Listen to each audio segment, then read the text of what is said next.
Uhuru Kenyatta is expected to give his State of the Nation address today. It is expected that the head of state will address pertinent issues touching on the country's economy. Experts have continued to say it's doing badly, majorly due to the high inflation rate that has been worsened by the COVID-19 pandemic.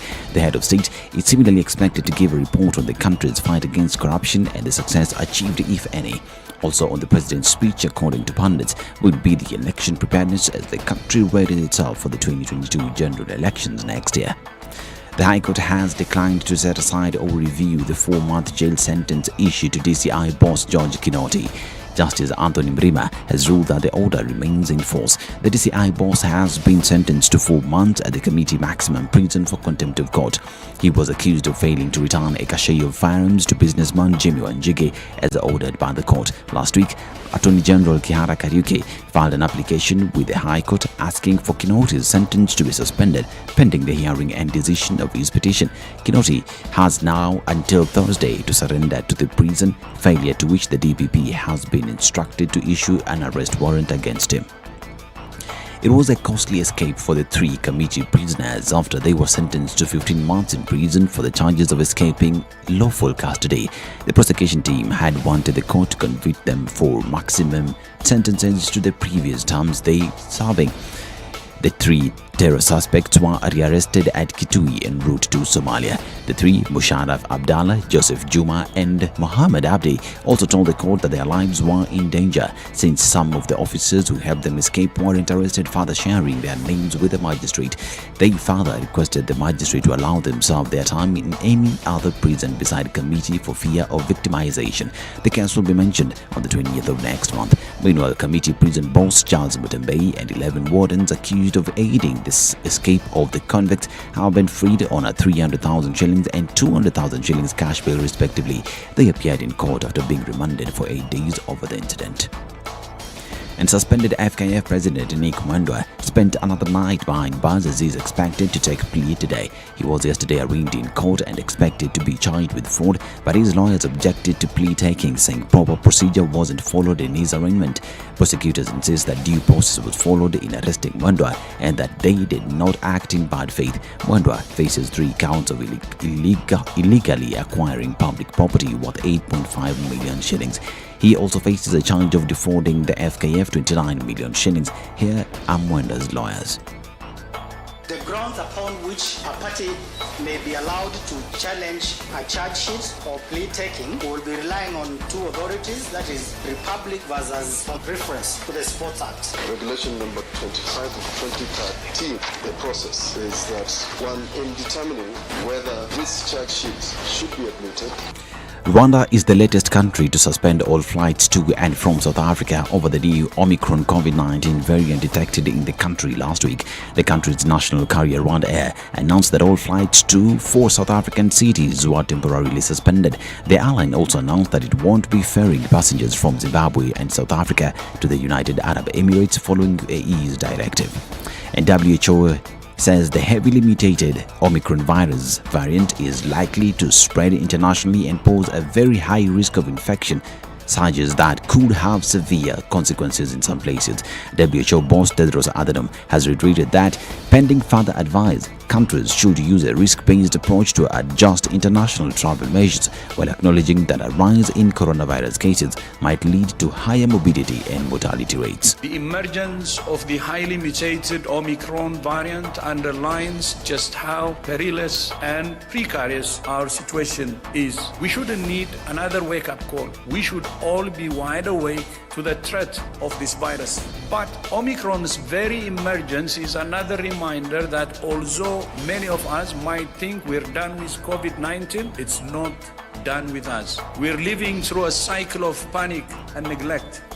And prosecutors investigating the sex trafficking charges against Ghislaine Maxwell told the court that Maxwell sent young girls up to be abused by Jeffrey Epstein as the trial of the British jet-set socialite and her arrest began in New York. While their defense urged jurors not to scapegoat Maxwell for Epstein's crimes, government attorneys described her as the late financiers lady of the house who maintained a culture of silence over a years-long arrangement of sexually exploited girls under 18 years old. According to Federal Attorney Lara Pomerantz, Maxwell made those girls feel seen, made them feel special, but that was a cover. This is Muthui. I'm Dennis Aseto.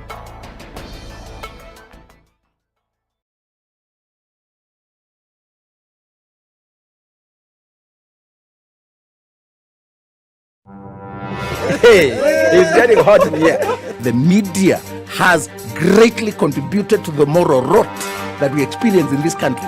I remember a senior politician telling me, point blank, nobody steals in the field, it's stolen in the granary. So my friend, if you're going to win an election, jipange kwa granary. I think we are suffering from Stockholm Syndrome. Our violator and abuser is also our redeemer in our mind. The whole political class, the whole political institution is rotten. It is based on ideals that cannot progress our country forward.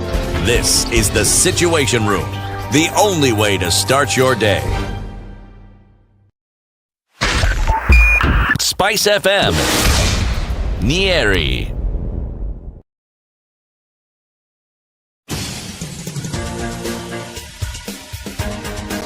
This is the Situation Room, the home of hard-hitting political commentary and penetrating insights about the state of the nation. This is a talk radio experience like no other. The Situation Room, a place for hard truths, debates, and elevated conversations. The Situation Room, witty, political, engaging, deep, controversial. In the room, we have C.T. Muga, researcher, academic, seasoned political observer, a fountain of wisdom in these politically uncertain times. Ndu Okoh, Nigerian by birth, Kenyan by choice, communications expert, Pan-Africanist, a truth seeker and believer in people power, and Eric Latiff, agent provocateur, the man in the chair, seasoned journalist, news hound, a man who believes in punching up, not down. This is the Situation Room, the only way to start your day. How you doing? How are you? This is Kenya's biggest conversation, the Situation Room. Yes, happy Tuesday. It's the 30th of November 2021. Welcome to Kenya's biggest conversation. Guess who's back? Yes, I'm back. I'm right here. This is Eric Latiff, and my colleagues C.T. Muga and Ndu Okoh are also in the building. So how's your week been? I was out there. I attended the Devolution conference in Makueni in a town called Wote, which is the headquarters of Makueni County. My goodness, it was a lovely place. It's actually a very lovely place in Wote. Then it was very, very hot initially, but it started raining. This rain that you're seeing in Nairobi is also in parts of Ukambani, but it's not in some parts of the country. So, for example, I also went to Oloitoktok, and there are parts, huge parts of Oloitoktok that haven't experienced this rain that we're talking about. On a daily basis, forget it. Forget it. City, how you doing? I'm well, thank you, sir. I noticed that town you went to. Water? It's not called water. It's water. Okay. And they tell you, end of salimia watu water. It's not end of salimia watu water. End of salimia watu water. Okay. Right. Beautiful town. Very beautiful. I loved it. I don't know whether it's because of the Devolution conference or whatever, but it's very clean, very neat. I'd heard of the town myself. I just have no idea where it is. But it's a town I've heard of. You know Emali? I know Emali very well. It's parallel to Emali, actually, I think, so to speak. On which side of the road? On the left side. The right side of Emali is Kajiado. Yes. The left side of yes, Emali and if you is call Makueni. njia Emali, si ukiendelea mpaka Loitoktok. Yes. So on the left side.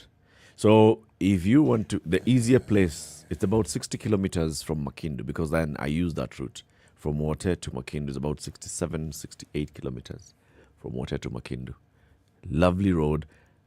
I also used Kenha roads, okay? Good roads. Good roads. When Kenha finished with the job, the roads are good. In the process? In the process of doing the road. Premium tears, my friend. Man, you will catch religion. Premium tears. The road from Machakos heading all the way into Wote, very, very good. Past places like Mukuyoni. You know, scenic road. Eric, there's something to be said about the road network in this country, and how it is. Remember, there's a gentleman who called here once, Yep.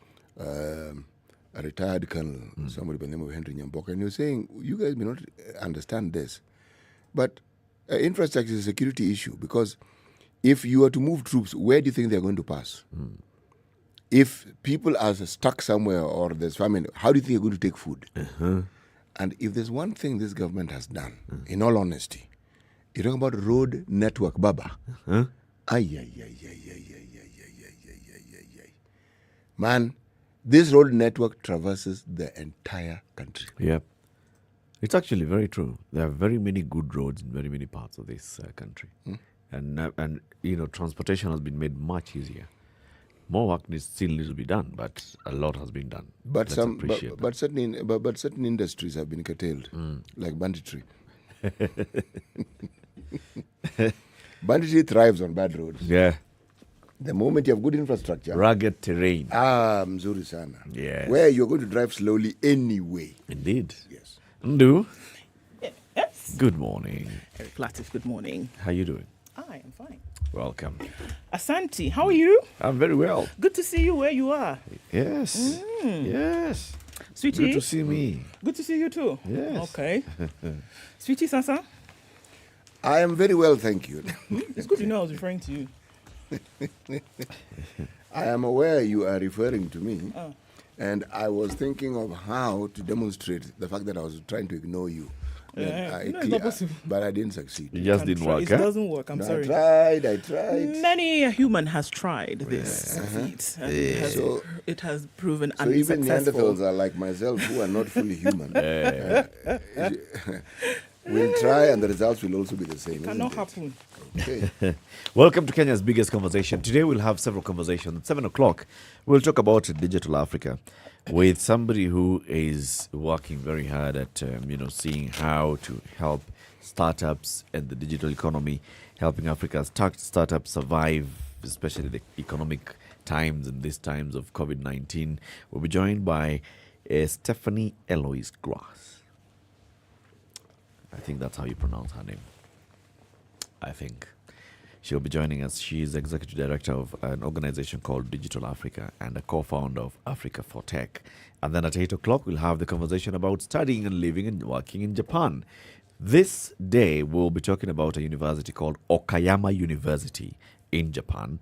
And an associate professor of sociology at the university will be joining us, in addition to, of course, our guest, Dr. Midori, who will be in the studio. And then at 9 o'clock, we still continue talking about careers and job opportunities. How to make a career choice when you are undecided. Now, that is also something that's very big. We've talked about this very many times here on the show. How to help people just decide and make a career choice. We'll be joined by somebody from Amref International University. She's the director of TVET, Dr. Penina Musangi. Keep it right here for these and more conversations as they continue. So while I was away, the vigilant South Africans identified a strain. And the world thinks it starts in South Africa. And the world decides that South Africa is a place to avoid going. The world didn't decide, Eric. It is the Western world of white people who decided. The white people decided? Yes. Yeah. Instead of appreciating the details that people go to and the honesty that people have in sharing reality with the rest of other human beings, you then have this bunch of people from the Western world who just jump to conclusion, and suddenly it's become a racial issue. Because essentially those are the insinuations. Yes. The fact that you have been honest enough to say, we have that's all you've done. You've detected it. How much is known of the virus? Man, there's so much we don't know about that particular virus. Quite a lot. It's a lot. A lot you don't know about it. Yes. I looked at it from the fact that, in fact, South Africa should be made to lead this whole conversation about COVID. They should be thanked for actually being open and honest about this, because all they're doing is laying proof to the concept that once you have a virus such as the one we have, it will mutate. Yes. It's not even something that you need. It's a fact. And here we are saying we've recognized one such mutation, and this is what it looks like. Yep. And then when you listen to the stories now, somebody was found in Spain, but they had come from South Africa. The other person was found, they had come from South Africa. There was a gentleman and a lady who were quarantined, and they were trying to escape quarantine. They had come from South Africa. Okay. Sure, but if we look at original stories and we're looking at the individuals, the 5 individuals that they say to have been infected with this variant in South Africa are actually not indigenous South Africans. No, they are not. That they had travelled into the country and had been there for some time. Yes. Which is now when they were detected. So where whole entire argument can actually be chucked into the garbage because it is not originating in South Africa. I mean, there's a lot, and there's, again, the conversation then goes, unfortunately, towards, global racism once again, because that's where the conversation is. I think this conversation on racism should actually be highlighted more openly. It is. Now, I've seen something else also last night, a story on CNN, and they were talking to this South African doctor, and the CNN is actually calling him the Fauci of South Africa. And the question is, really, does he not have a name? Can he not be just the person he is without having the Fauci tag? He could even be better than Fauci. And moving forward, who says then that Fauci is the voice of COVID practice? He's not the authority on COVID. No, he's not. He's not. Saying the Fauci. He just happens to head a very important unit that deals with infectious diseases in the US. In America. That is America. And every other country has such a person. And this person that they're talking to is a person in South Africa. Yes. No, it's not called the Fauci. It's 17 minutes after 6. Let's take a quick break because we're here and we'll be looking at the newspaper headlines shortly after taking a look at the weather forecast. Are you online? Because we are. SpiceFM KE on YouTube, on Facebook and Twitter. Say hello to us. We'll be saying hello to you shortly. This is the Situation Room. The only way to start your day. Spice up your life. Hello, umesikia? Nimesikia nini? Hujasikia habari? Hebu acha nikuambie. Kile kimetokea. Hello? Hello? Hello? Don't wait for hearsay. Dial *550*1# to read the Standard e-paper from the convenience of your mobile phone for only 20 shillings from your telecom line, and stay up to date for a reliable source with over 100 years of experience with no additional data charges. Classic soul, R&B, smooth jazz, neo soul, and nostalgic ballads. Make some noise. Yeah! You're listening to Spice FM. Mostly cloudy conditions in Nairobi. The rain is actually pelting down in many parts of the city. Highs of 22 and lows of 15 today.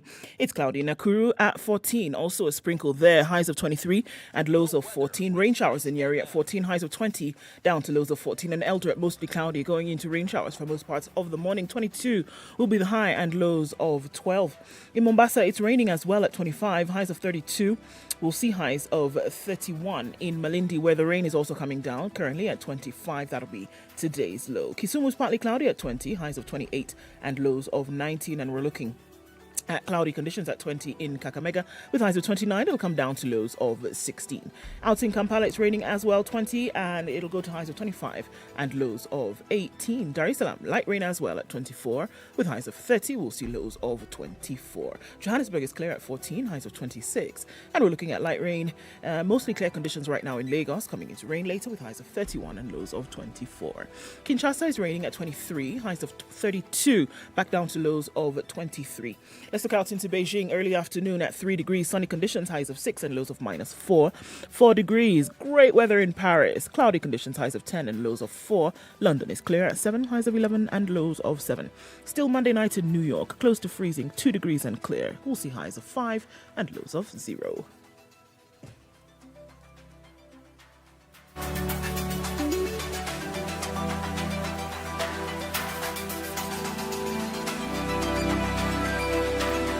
Mature, intelligent talk every morning.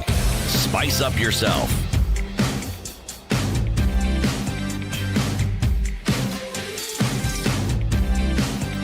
Mornings done right. 94.4 Spice FM, Nairobi. All right, it's 20 minutes after 6. A very good morning to you wherever you are tuned in. Where are they tuned in? Isaac Mohammed says, good morning, tuned in from Lavington this morning. Eric is back. Tuned in from Mombasa, that's where Javan Salvata is. And tuned in from Kakamega, specifically Masinde Muliro University. Masinde, yeah. Also, Nams Wailisha tuned in this morning from Mogadishu. Robert Mbogo says, good morning, tuned in from Mombasa. Good morning all from Makweni. The showcasing of Kenya's products heads to Mwanza for this year's 21st EAC MSMEs Trade Fair. Let's see how good we are doing against the regional players. Indeed, that's happening in a couple of days. Victor Saropoulos, good morning, ladies and gentlemen. Karibu sana Mjomba. I see they took good care of you in Wote. Kabisa. Very good care. Okay. Watu wa wote. Wote. Wote. Wote wa wote. Sawa. Okay. Faith Kalinaka says, Kilanka rather, says, good morning from Kajiado in Imali. Vukanam Tetwa says, good morning from South Africa. Good to have you in the room today. Kitale Town is tuned in. That's where Nicholas Udida is. Abraham Lokurito is tuned in as well. David Mogaka tuned in from Babadogo North. It's in Nairobi, actually. Locked in from Mombasa is where Benson Momo is. Kaka Elijah Momanyu tuned in as well. Godfrey says, good morning from Nandi Hills. Kapsimotwa. You know those places, city the other day you were saying you don't even know that such towns, sleepy towns along the rail. It's in Nandi Hills. This one is in Nandi Hills. You can't possibly know unless you come from there. That it exists, Abi. Yes. Yeah. But you know how you're talking about the rail and how it would awaken sleepy towns and such. It is true because I gave the example and I was saying, how many people know of a place called Ilkek? At Ilkek? Yeah. Where is it? On your way to Nakuru, if you're going via the railway. Okay, let's start with Morandat. Morandat, Naivasha. Yes. Just making stuff up. No, I'm not making it up. Eric knows it exists. I'm not making it up. Okay. Now, as you go along, as you get towards Nakuru, you will come across towns that, if you're driving on the road, you will not know. You'll not know that there's a town. You will not know. But if you've taken, I know this because we would take the rail from Nakuru to Nairobi. So part of the mental game we used to play was to memorize all the railway stations. Yes, the next station. So you knew the railway station. Yeah. From this you go to this, from this you go to this, and so forth. Yeah. And believe me, if it isn't for the railway, you would not know that those places exist. And if it were not for Godfrey, you would not know that there was a place called Kapsimotwa this morning. And that's where he's tuned in from. Where? Mom Abby says, good morning. Pamoja Tena Sana, that's what Helen Jogona says. Thanks for joining us this morning. Good morning, everybody. Okay, karibuni sana City. The proverb? Indeed. One of the things that I find particularly interesting with Swahili proverbs is they can be so precise and to the point, where, you see, nothing lengthy. But then on the other hand, it can actually be not just lengthy, but it can be Kiswahili that makes you ask, is this really Kiswahili? So listen to this one. Fumbo mfumbe, mjinga mwerevu, huligangua. Atalingamua. Yes. Fumbo mfumbie mjinga. Yes. Mwerevu atalingamua. Yes. Fumbo mfumbie mjinga. Mwerevu atalingamua. Yes. Ama huligangua. Ataligangua. Yes, same thing. Ndu. What does that mean? Fumbo. Je ne sais pas, monsieur. Riddle. I want to say fimbo. Fumbo is riddle. Fumbo is riddle. Mujinga is mujinga. Hiyo najua. Mujinga is mujinga. Mwerevu is mwerevu. Now, guess.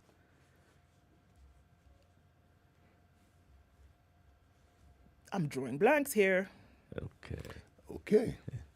Something about a wise man being able to figure out the riddle. You've got it. Right? That's the point. That's it. Okay. That's it. You've got it. Not just pretty face. So in fact, you're providing a solution for the real riddle is probably what will get you labeled as a smart, clever, wise person. Yes. Okay. Kwa hivyo? Wewe ni mwerevu. Kwa ufupi. Well, let's take a look at the newspaper headlines then. Remember, you can get access to the Standard e-paper from wherever you are. Okay? So, the Standard e-paper gives you access to daily crosswords puzzles, daily Sudoku, access to 10 days access of the deep 100+ years of the Standard archives. What's in the headlines? What are you looking at? Oh, on the front page of the Standard, that great picture of a new milestone for the Standard Group. We saw the launch of that yesterday. So once again, a huge congratulations, and going forward to continue giving content on all platforms. Facts first is what the Standard Group is dedicated to across platforms: TV, radio, print, and digital. In addition to that, on the front page of the Standard today, a kidnapper's paradise. Law of the jungle reigns is what we're being told. Despite boasting an expansive Bill of Rights, an enlightened population, responsive duty bearers, credible institutions of criminal justice, and a Hawkeye media, Kenya is slowly degenerating into an abductor's paradise. People are being pulled off the streets in broad daylight, some never to be seen again. The question is, who is involved, and what will it take to end this worrying trend? It goes into 4 reports on pages 12 and 13 and talks about the fact that, in the last few months, tens of Kenyans and foreigners have disappeared into captors' hands. The patterns are forming, and one can almost predict the next kidnapping and how it will end. While some captives are lucky to return home alive, but dump, others are not so lucky. Human rights organizations are growing weary of reporting the incidents in the media. The stories of kidnapping have assumed a new sense of normalcy as society degenerates into anarchy and fear of the unknown. Below are some of the victims of the new wave of abductions, each name underlying the ever-growing pitch for return to the rule of law, where the rules of natural justice apply to the benefit and protection of all. And it's just lists and lists of individuals who have been taken. Zina Wanjiko, 37, Bakari Juma, 44, Hussein Athman, 33. It goes on. And it's not just in one place, neither is it just in the metropolis, but across the country. Nairobi, Thika Town, Nakuru Town. We're looking at, again, Nairobi in the Muthui area. We're looking at Muranga. And status, I think, is one of the interesting things here. On the first story, the status. These 2 gentlemen were found the following day at around 10 p.m. on Nakuru Road, several kilometers away from where they were abducted. The Wanjiko in this story is still missing. Juma and Athman are not willing to give information on what transpired. We talked about this a couple of days ago. When something like this happens, nobody is giving information as to why you've been taken, if the people who have taken you are actually near you, right? If these individuals come back, one of 3 things happens. Number 1, they come back dead. Number 2, their whereabouts then are told to you. Either they've been taken by police, or 3, they come back and they are mum. They will not tell you what happened. They say nothing. They will not tell you who took them. They will not tell you what happened to them while they were away. So this is a very, very worrying problem. We had civil rights groups and humanitarian organizations, religious organizations over the last couple of weeks really coming out and protesting about these issues. The question is, what on earth What's going on? Who's kidnapping people and releasing them? And then they come back and they're quiet. And the police are not able to figure out who the ring of kidnappers are. It's a weird one. Is it police? Is it rogue criminals? Is it rogue elements within the police service? Within the police service, Who is it?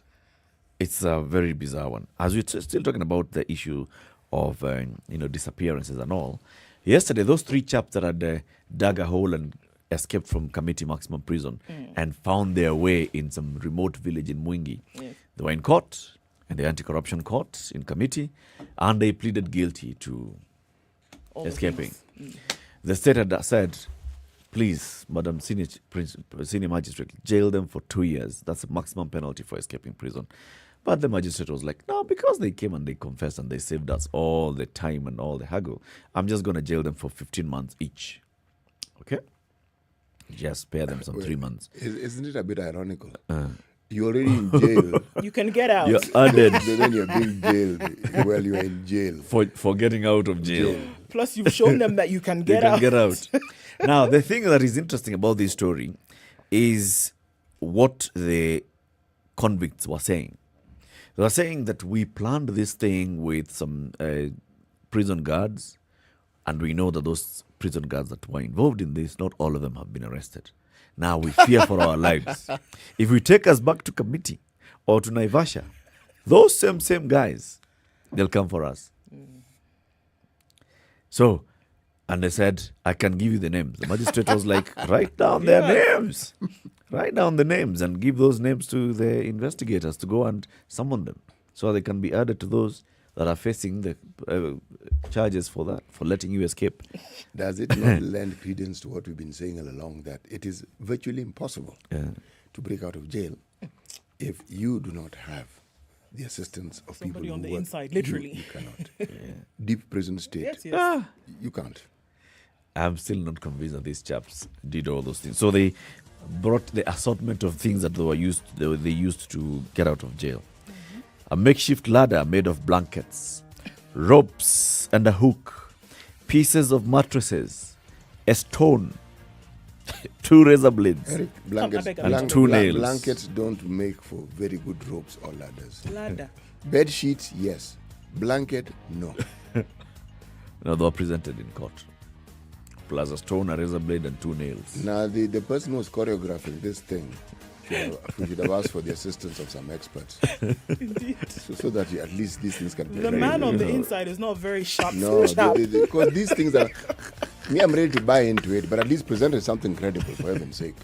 Something 28 minutes to 7. Let's take this quick break and then take a look at the traffic. We'll be back shortly.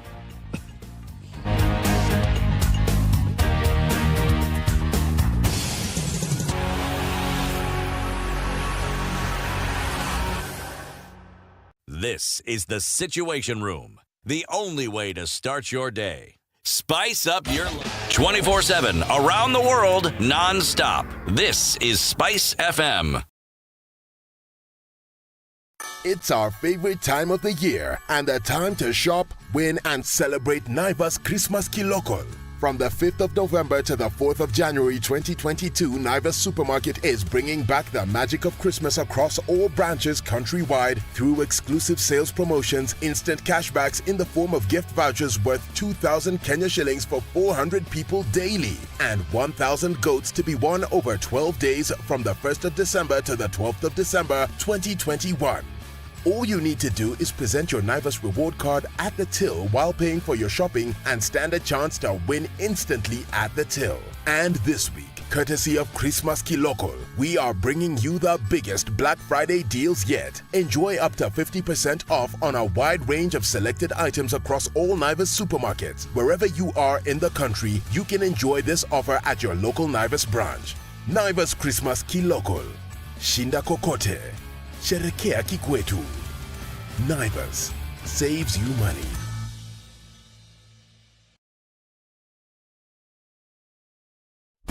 Classic soul, R&B, smooth jazz. So it looks like even with the rains, the heavens have opened and so have the roads, meaning what? That there's not so much crazy traffic, at least not at this point. It likely is going to build up in a short while. We're seeing that little bit of a hold up in and outbound right at the Maritime on Mombasa Road.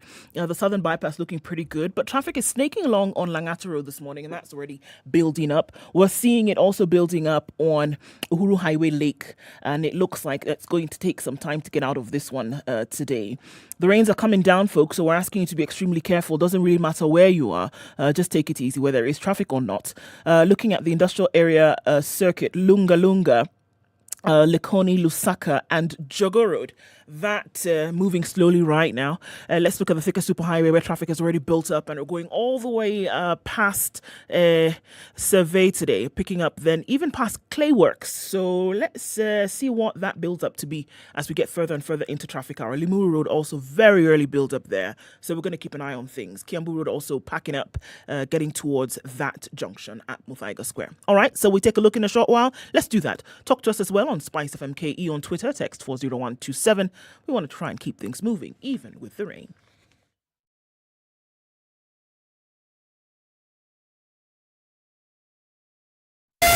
Spice FM, Malindi.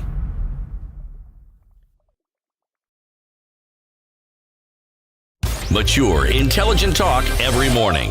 Spice up yourself.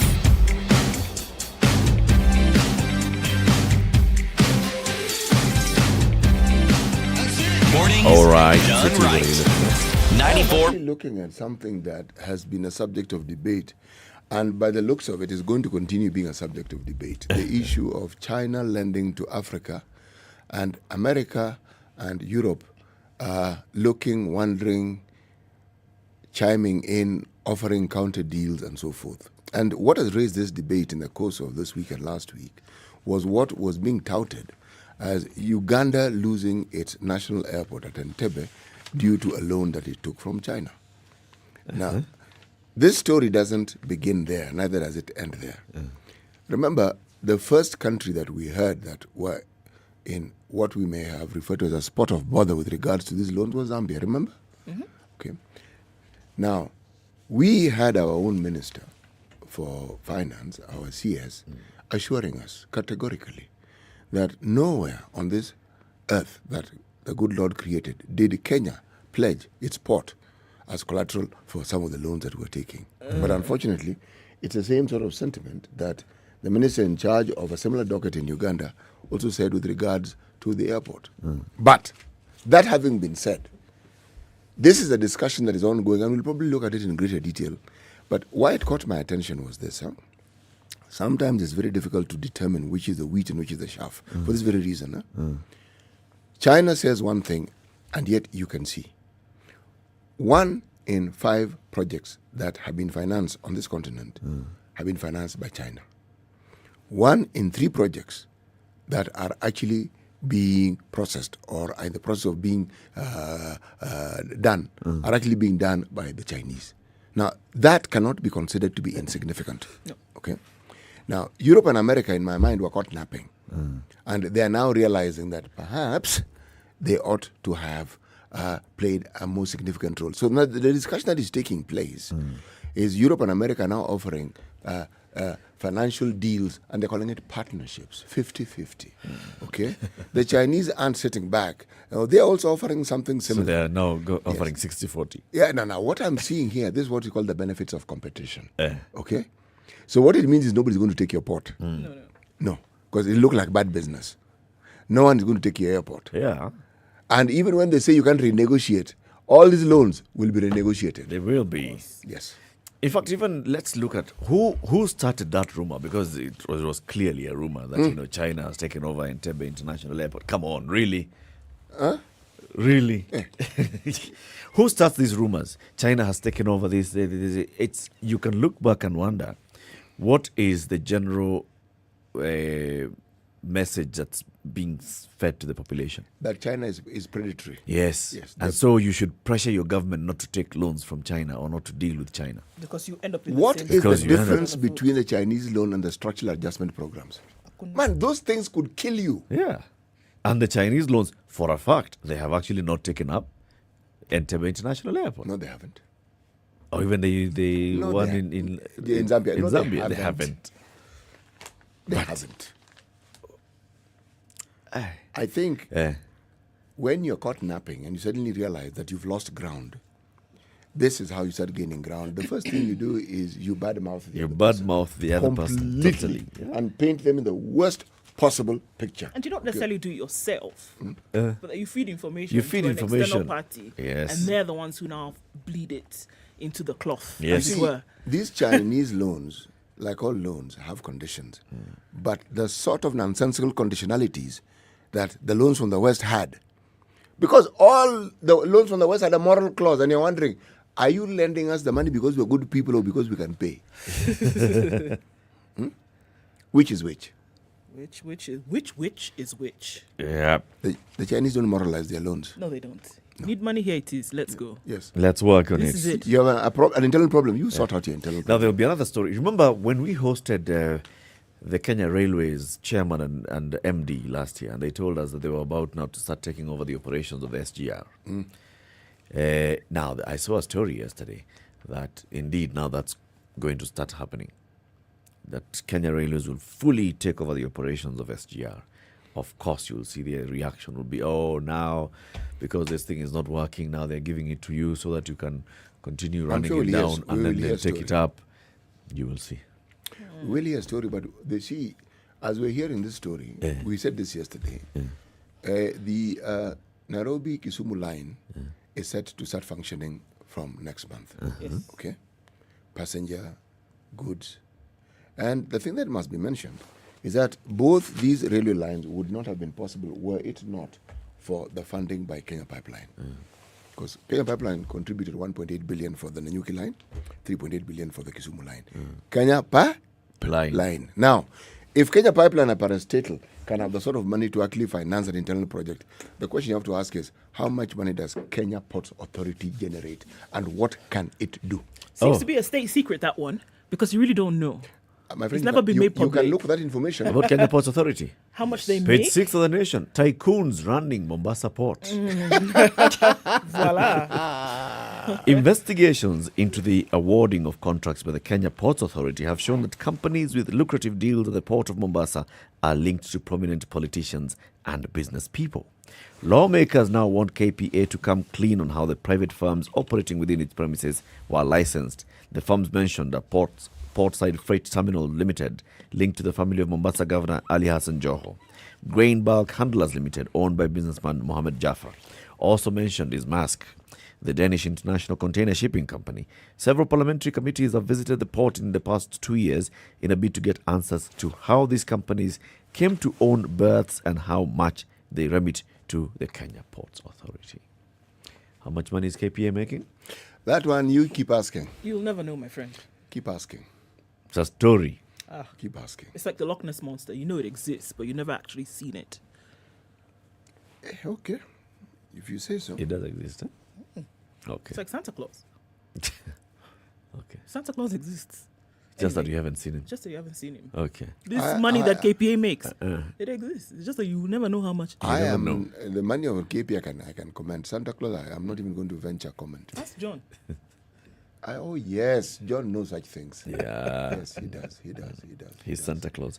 What story are you looking at before we take a break? Sisters defy culture to inherit father's land. I really didn't know that this was still a thing, but all right. In 2019, Rachel Korir from Cheborgei village in Bureti constituency went against Kalenjin traditions and customs to inherit family property. According to her culture, women cannot inherit family property, but after she successfully challenged her two brothers in court, she inherited her late father's 42-acre land. Miss Korir led her 5 sisters in suing their brothers, Joshua Kiprono at 68 and Samuel Kiplangat at 76, for refusing to allocate them a piece of the family property. High Court Judge Mumbi Ngogi, then sitting in Kericho in the judgment, observed that Article 27 prohibits discrimination on any basis, such as race, color, ethnic origin, or sex. The judgment saw each of the 6 sisters allocated 5 acres of their father's land. But the Cheborgei sisters' win is just one and far apart. The road by many other Kipsigis women to inherit their fathers is still met by resistance by the menfolk. As the world marks this year's 16 days of activism against gender-based violence, lawyer Farida Kemoy led women in Kericho County, especially those from the Kalenjin community, to agitate for their rights. She argues that the demise of parents often marks the start of bitter land battles between siblings, same father, same mother, brother, sister, with brothers banishing their sisters from family estate in a bid to disinherit them. Some of the major causes of gender-based violence are currently handling include economic violence, where women are chased from the family property because families are yet to conduct land succession, leading women to disinheritance. So 16 days of activism, we're in that period right now, looking at this particular story. We're in 2021, and we thought that, things were getting a little bit better, which, if we must be honest, they are. But there's still a deeply entrenched belief that, you're a woman. This is not for you. Because the assumption is that you will go off and get married and partake of your husband's property. My view, that's the excuse.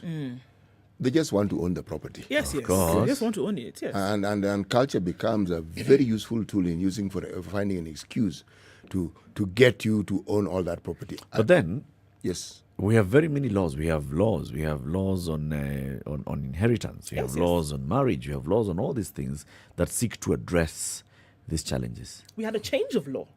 at some point to then cater for Yep, this. to inheritance and all. Yeah.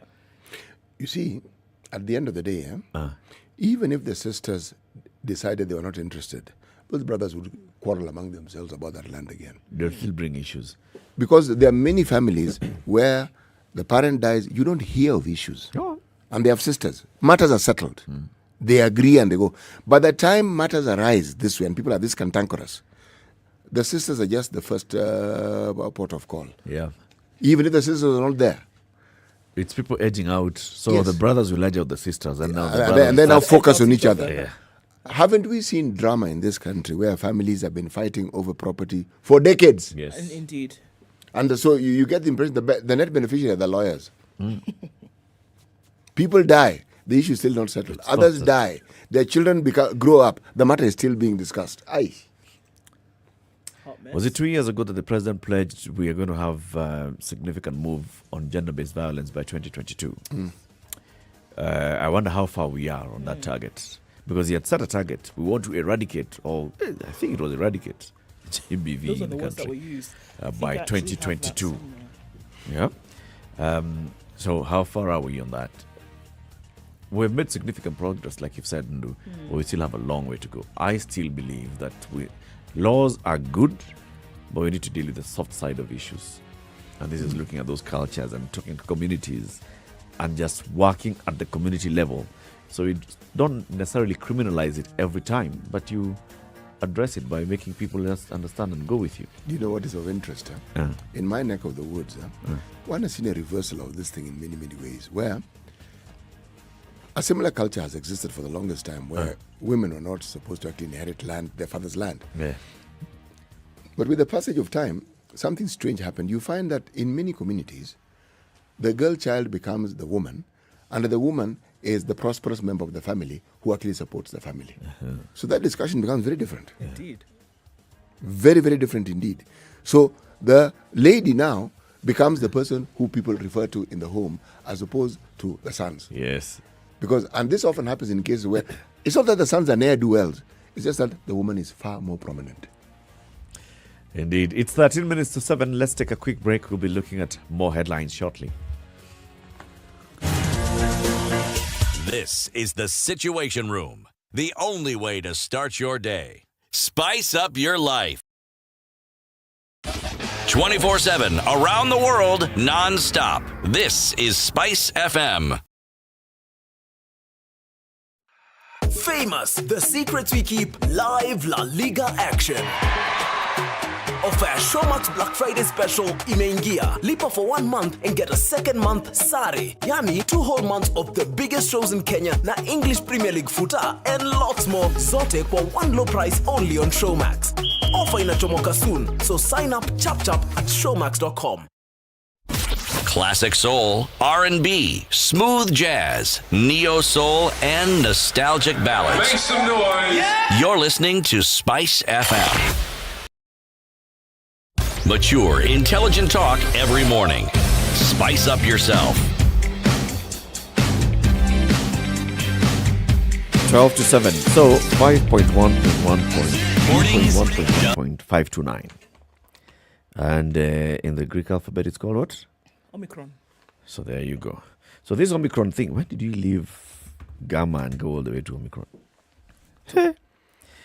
So it's out there. Last week, the Director General of Health in the country, Patrick Amoth, said passengers, all bar none, arriving into the country from Namibia, Botswana, Eswatini, Lesotho, Zimbabwe, Hong Kong, will have to go into quarantine and get tested repeatedly, right?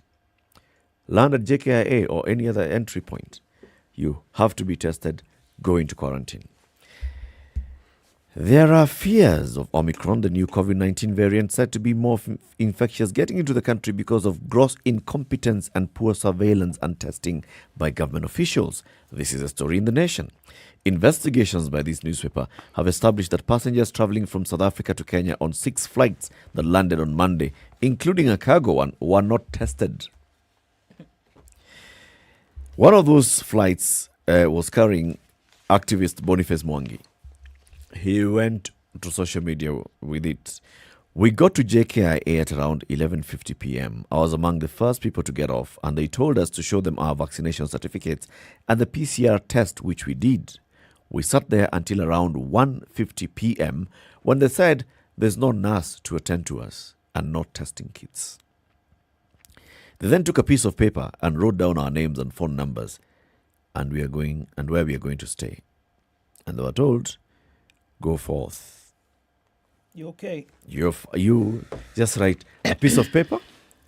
They have arrived, they are kept there for 2 hours, and then they are told, now there's no nurse to come and we don't even have testing kits to come and test you. So just write here, what's your name, what's your phone number, where will you be staying? Okay, go. This is what's happening at our port of entry. And the government, if you ask the Ministry of Health, they'll tell you, no, we have, immediately rolled out measures and said, anybody arriving, we're not going to block flights from South Africa. But what we're going to do is we're going to increase our surveillance and make sure that people arriving at the airport are tested, are tracked, are quarantined. It's not happening. Eric, does it give you a sense of deja vu? Of you course. remember the early days of COVID, where there was one unfortunate gentleman who worked at the airport, an employee, I think, of the Kenya Airports Authority, actually said, folks, there's some planes which shouldn't be arriving here, which are arriving here. And like this one here. Yeah. Okay? Did that man not see dust? Literally. And then followed the drama of quarantine, non-quarantine, and what have you. Man, we were treated to one drama after. In fact, it was a series. Some people escaping from the quarantine area, some saying they're not really provided. I mean, it was one huge mess. Now, we're back at it again with pronouncements, isn't it? So what is it? What exactly did our Director for Medical Services say? What did he say? No, what exactly is he saying? The director says, you arrive, you come in from this country, you get tested, you will be quarantined, you go to tested quarantine. regularly. And we shall know, and you shall be testing regularly. We shall be tracking what's happening. However, now, in the issue, however, when you arrive at the airport, situation people don't even know. The health ministry responded to the query by the newspaper, The Nation.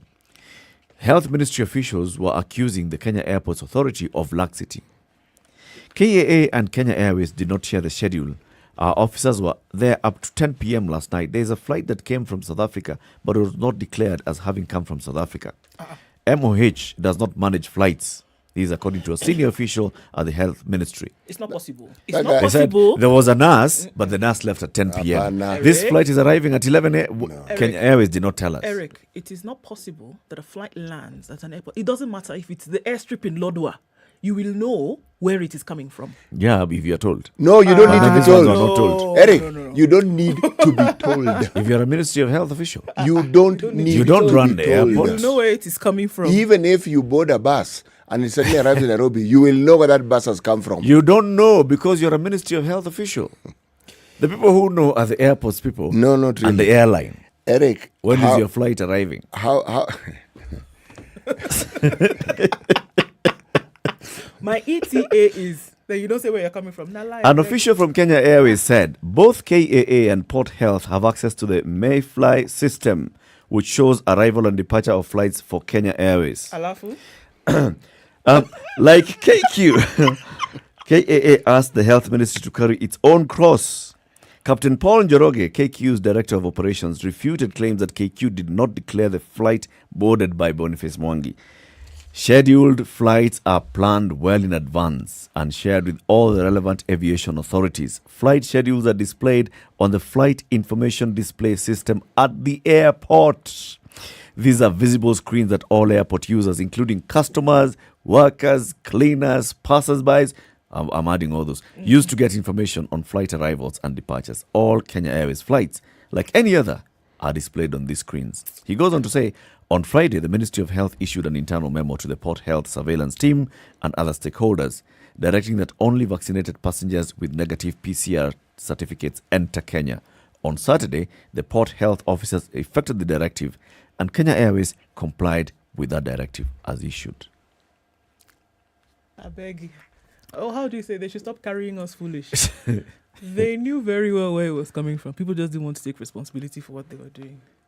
Somebody who was supposed to have been there left at 10 p.m. Blah blah blah. Nobody's coming. Nobody will notice that.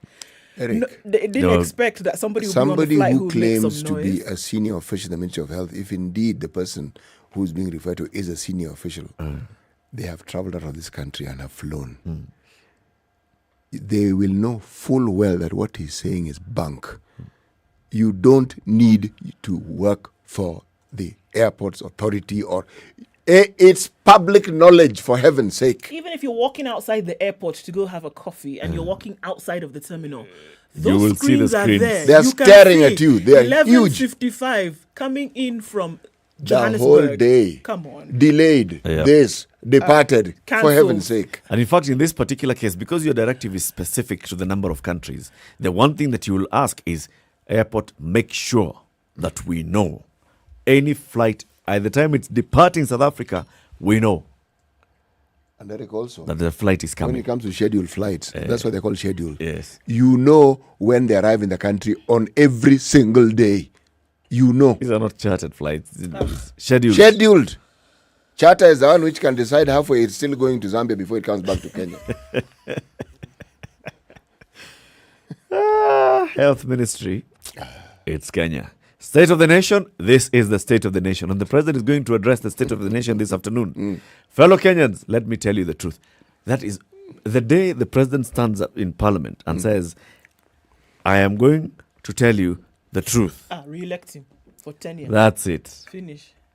Anything else? Oh, fellow Kenyans, my government, we started with the Big Four agenda. We are going very far with the Big Four agenda. In fact, everybody has access to healthcare today. In fact, as I'm finishing my term, everybody has access to manufacturing. Is doing very well. It's driving our economy. As we are doing this, houses have been built all over. We have over 1,000 units. That's what he'll be telling us. That the Ministry of Health is playing around with COVID. Will not be told. No. Essentially, the Ministry of Health is playing around with its mandate. Yes. You know, yesterday, we were talking about the things that are happening in this country. And one of the things that I did not mention was something that was actually in the... You know, why do I call this thing Business Daily and it's daily business? It's actually Business Daily. Oh, sorry. Wow. You're wrong and you're wrong, man. What's the story? No, it's a small story. There'd been a bit of a tiff in our laws here, where our East African community neighbors said that, you know, it refers to our learned friends. People who have been trained in Kenya and are lawyers and have gone to the law school are allowed to practice law in other countries in East Africa. But we didn't accord them the same courtesy. Now, the people who had pitched a fit over this were actually Rwanda and Burundi. You train in Rwanda and Burundi, you just work there. This one thing of coming to practice in Kenya. We don't want. But, well, the fuss was kicked, the noise was heard, and it was being reported by the Business Daily, got it right? That now they will be allowed to work, but only if Parliament adopts the proposed changes in the law in line with the spirit of the East African community. Okay. Now, you may ask, this small thing, why am I mentioning it? You know, if you look at the thinking behind the East African community, if you think of it as an economic bloc, the benefits are immense for all the members. But every once in a while, it looks like there's some people whose main purpose is to keep looking for things that can derail this whole process. Because people are agreed. It is good. It is important. When you travel across East Africa with the East African passport, you realize just how good it is. Anyway, let's keep our eyes and ears open and see how this thing unfolds. Let's see. Yes. This is Kenya's biggest conversation, The Situation Room. We are glad that you're tuned in this morning from wherever you are. Around the country, Nairobi, Mombasa, Kisumu, Nakuru, Eldoret, Nyeri, Malindi, all around the world. SpiceFM KE, YouTube, Facebook, and Twitter. Has Yegon been saying hello? I don't know where Yegon is. Yegon went and disappeared. Yegon has been missing for a while, eh? Okay. Yegon, get in touch, please. We'd like to know that you're okay. Keep it right here for more conversations. It's now 7 a.m.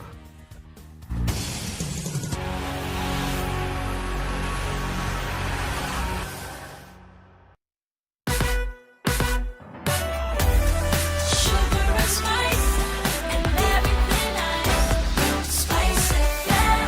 up your life. The latest news from around the world. 94.4 Spice FM.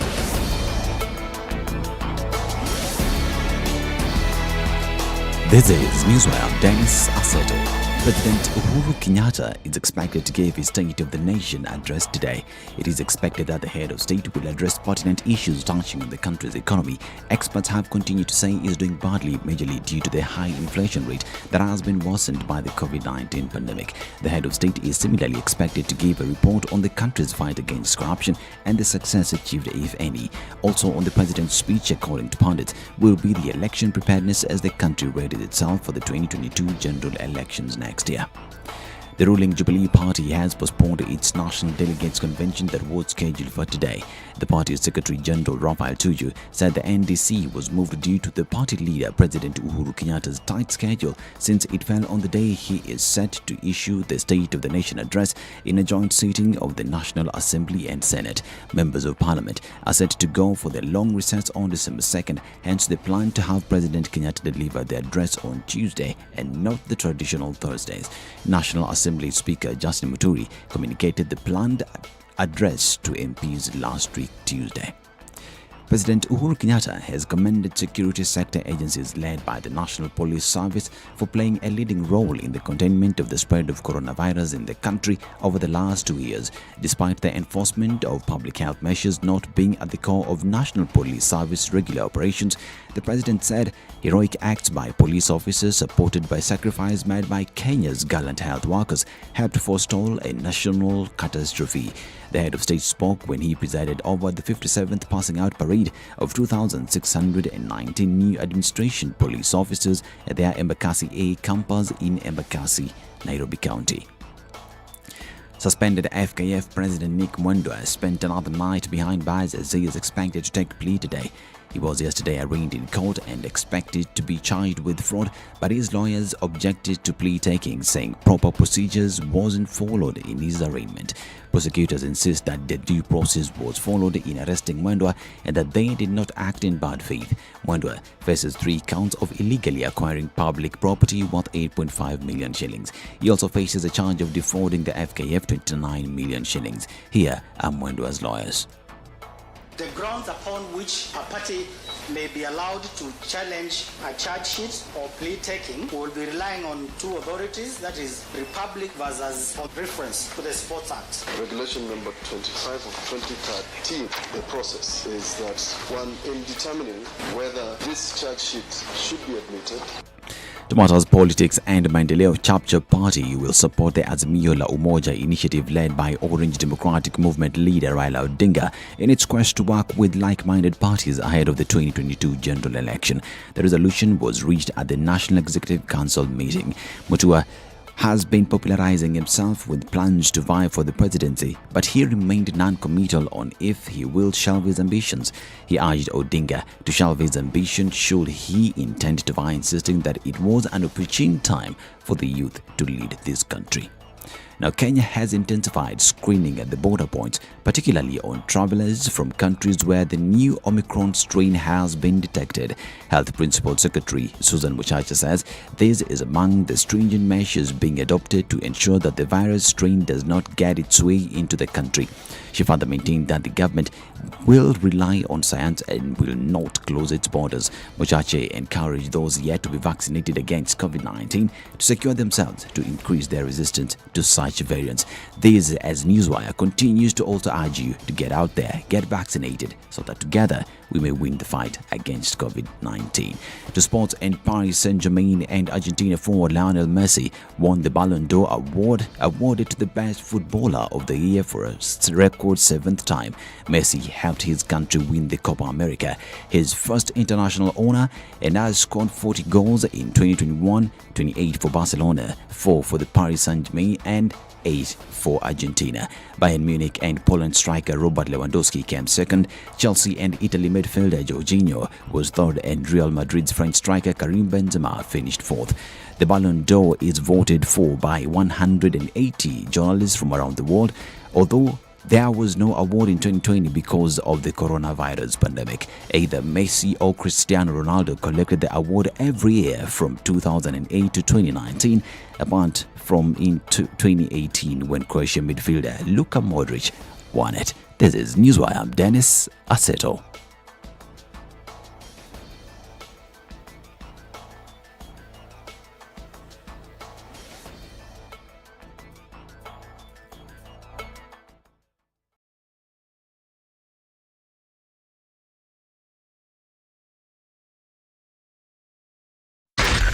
SpiceFM, Nakuru. All right, a few minutes after 7 o'clock and it's already building up. We're looking at it spilling over from Mombasa Road off onto North Airport Road today. And then we're looking at that whole Embakasi area going towards Pipeline. Already quite a mess today. The vehicles moving very slowly. The rain. Actually, yes, both. The train and the rain is what we're seeing happening right here on that Eastern Bypass. Going out towards Eastern Bypass, then going out towards Pipeline, right around the train station. That slows down considerably as well. All right, Jogo Road also packed up since about a few minutes after 5 o'clock. Thika Superhighway continues this morning. Really, really tight traffic here, as well as on Kiambu Road. Limuru Road also, we're looking at that whole area coming then out towards Parklands and then towards Ngara out into the city or going towards Westlands. Okay, guys, so Westlands, you can use the Red Hill Link Road getting out of that traffic. Langata Road also is something. So this is all just for you to plan your journeys better. And I would suggest use the bypasses this morning because getting into the city is going to be quite tight. Let's look at it later. SpiceFM KE on Twitter, text 40127. Let's keep things moving this morning.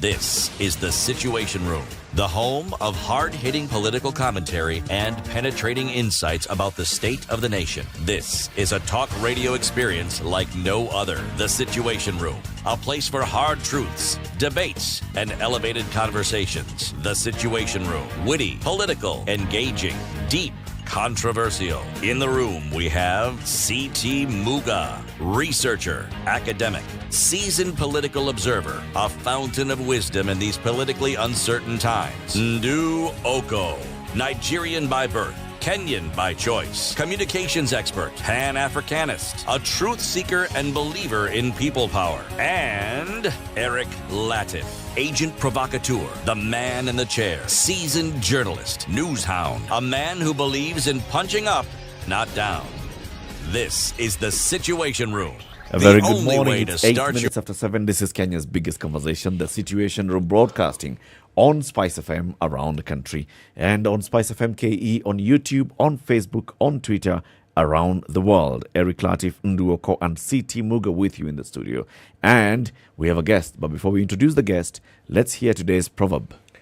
Fumbo mfumbe, mfumbe mjinga, mwerevu uligangua. In English? Well, put a riddle to a fool and a clever person will solve it. That is directly translated. Yes. Put a riddle to a fool. Yes. And a clever person will solve it. Okay. Let's introduce our guest. Our guest is Stéphane Eloise Grasse. She is from France. She is the executive director of Digital Africa and co-founder of Africa for Tech. So something happened in 2018. The president of France, Emmanuel Macron, launched a program called Digital Africa, which was intended to support the tech industry and its ecosystem in Africa to a tune of some millions of euros, hundreds of millions of euros, 130 million to be precise, I think, of euros. And this is supporting Africa. She's here to tell us about it and to explain to us how Kenyan startups can also benefit from this. Good morning, Stéphane. Hi, good morning. No, I need to. It's one name, Stéphane Eloise. Yes, one name. Okay. Hey, I have to say, good morning, Stéphane Eloise. Good morning. Good to have you in the studio.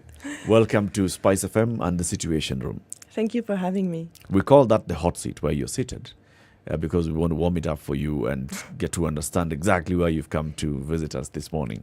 But we'll be gracious hosts, as C.T. Muga will tell you many times. So we're talking about startups.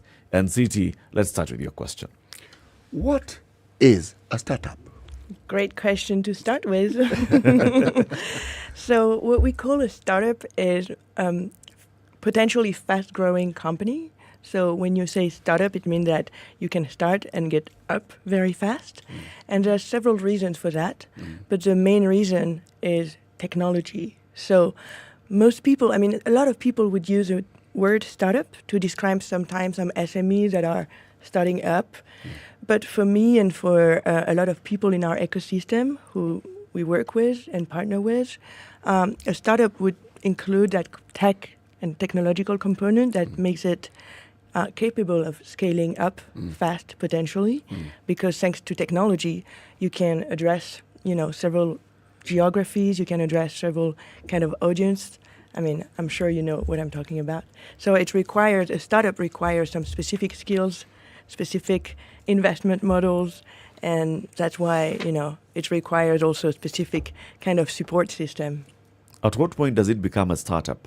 Is it at the idea in mind? Is it when you go and register a company but you have no idea? At what point do you consider one a startup? That's also a very good question. They're all good questions. Yeah. Let's philosophize about startup. It's a good... So most of the time, startups start with an idea. That's why we call it the ideation stage. So it's when you get the idea that you will have a product and offer a product or a service, and this product and service would be the core of your company development. And so most of the time you start getting called a startup when you have what we call the MVP, a minimum valuable product, meaning that you have a sort of prototype of something that can potentially later on scale up at some point. So I think, you are called a startup when you're an entrepreneur, you have an idea, but more than an idea, you have a product to show that your idea can answer some real people needs and, solve real-world issues as well. So, if you could give an idea of who is being looked at, because obviously we're talking about the continent of Africa. So, are there specific areas whereby certain companies or certain individuals are being looked to in order to offer this support? Sure. So, for Digital Africa, what we look at is startups and technological product and innovation for what we call the real economy, meaning, verticals and markets like health, education, energy, but also content, anything that actually solve a real people's problem and bring some real economy on the table. So this is what we look at Digital Africa. But you could have like some pure technological startup. So let's say, startup doing AI that can be not necessarily, that can be what we say sector agnostic, meaning that they can be present in many different words. Yeah, it's a whole vocabulary. I see you're laughing. Yes. I'm laughing because I'm looking at the word agnostic and how it's being referenced in this discussion. Very good indeed. Yes. So let's go back now into 2018, and the president of France decides to launch this project. Tell us about it. So, what was the thinking behind it, and what is the idea? Yes, so the vision and the idea behind Digital Africa was that in order to support the incredible youth on the continent and give them opportunities, we need to support technological development and the opportunities in the ICT and tech sector. And that comes with the necessity to create jobs. And to create jobs, the vision is that we need a tech made in Africa that solves problems and issues made, for that happening on the continent, and the solution must be designed and thought and developed by the young people themselves.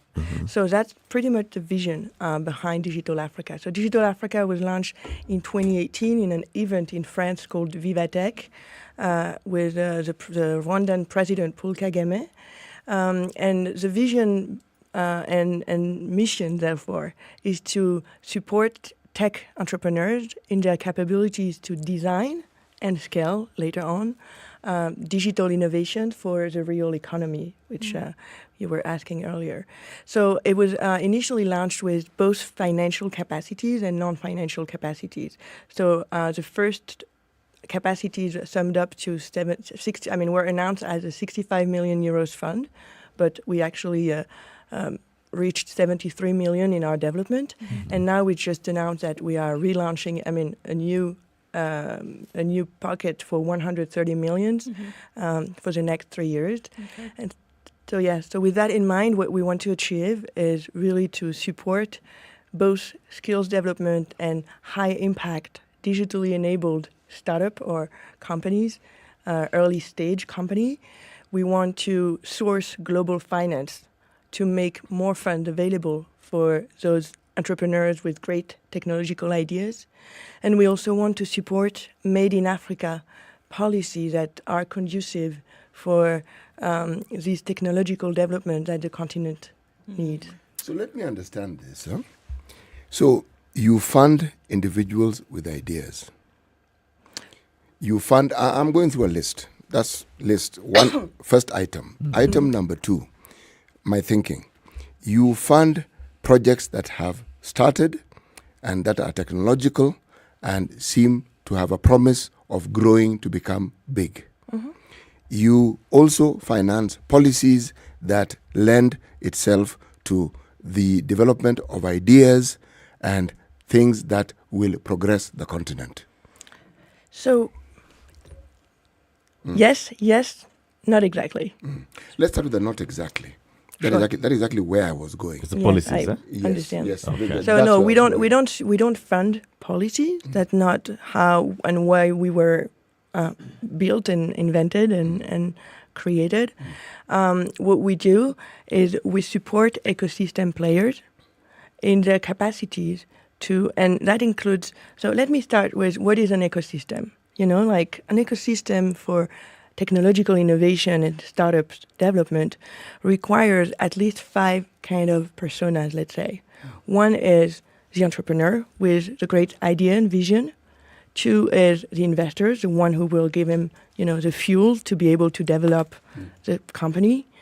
3rd is support systems, so networks of incubators or accelerators. I'm sure you've seen, there's so many in Kenya, so meaning that spaces and organizations that will support a network and a community of entrepreneurs in their early stage of their company and their development. 4th is research and science. I think innovation comes from that.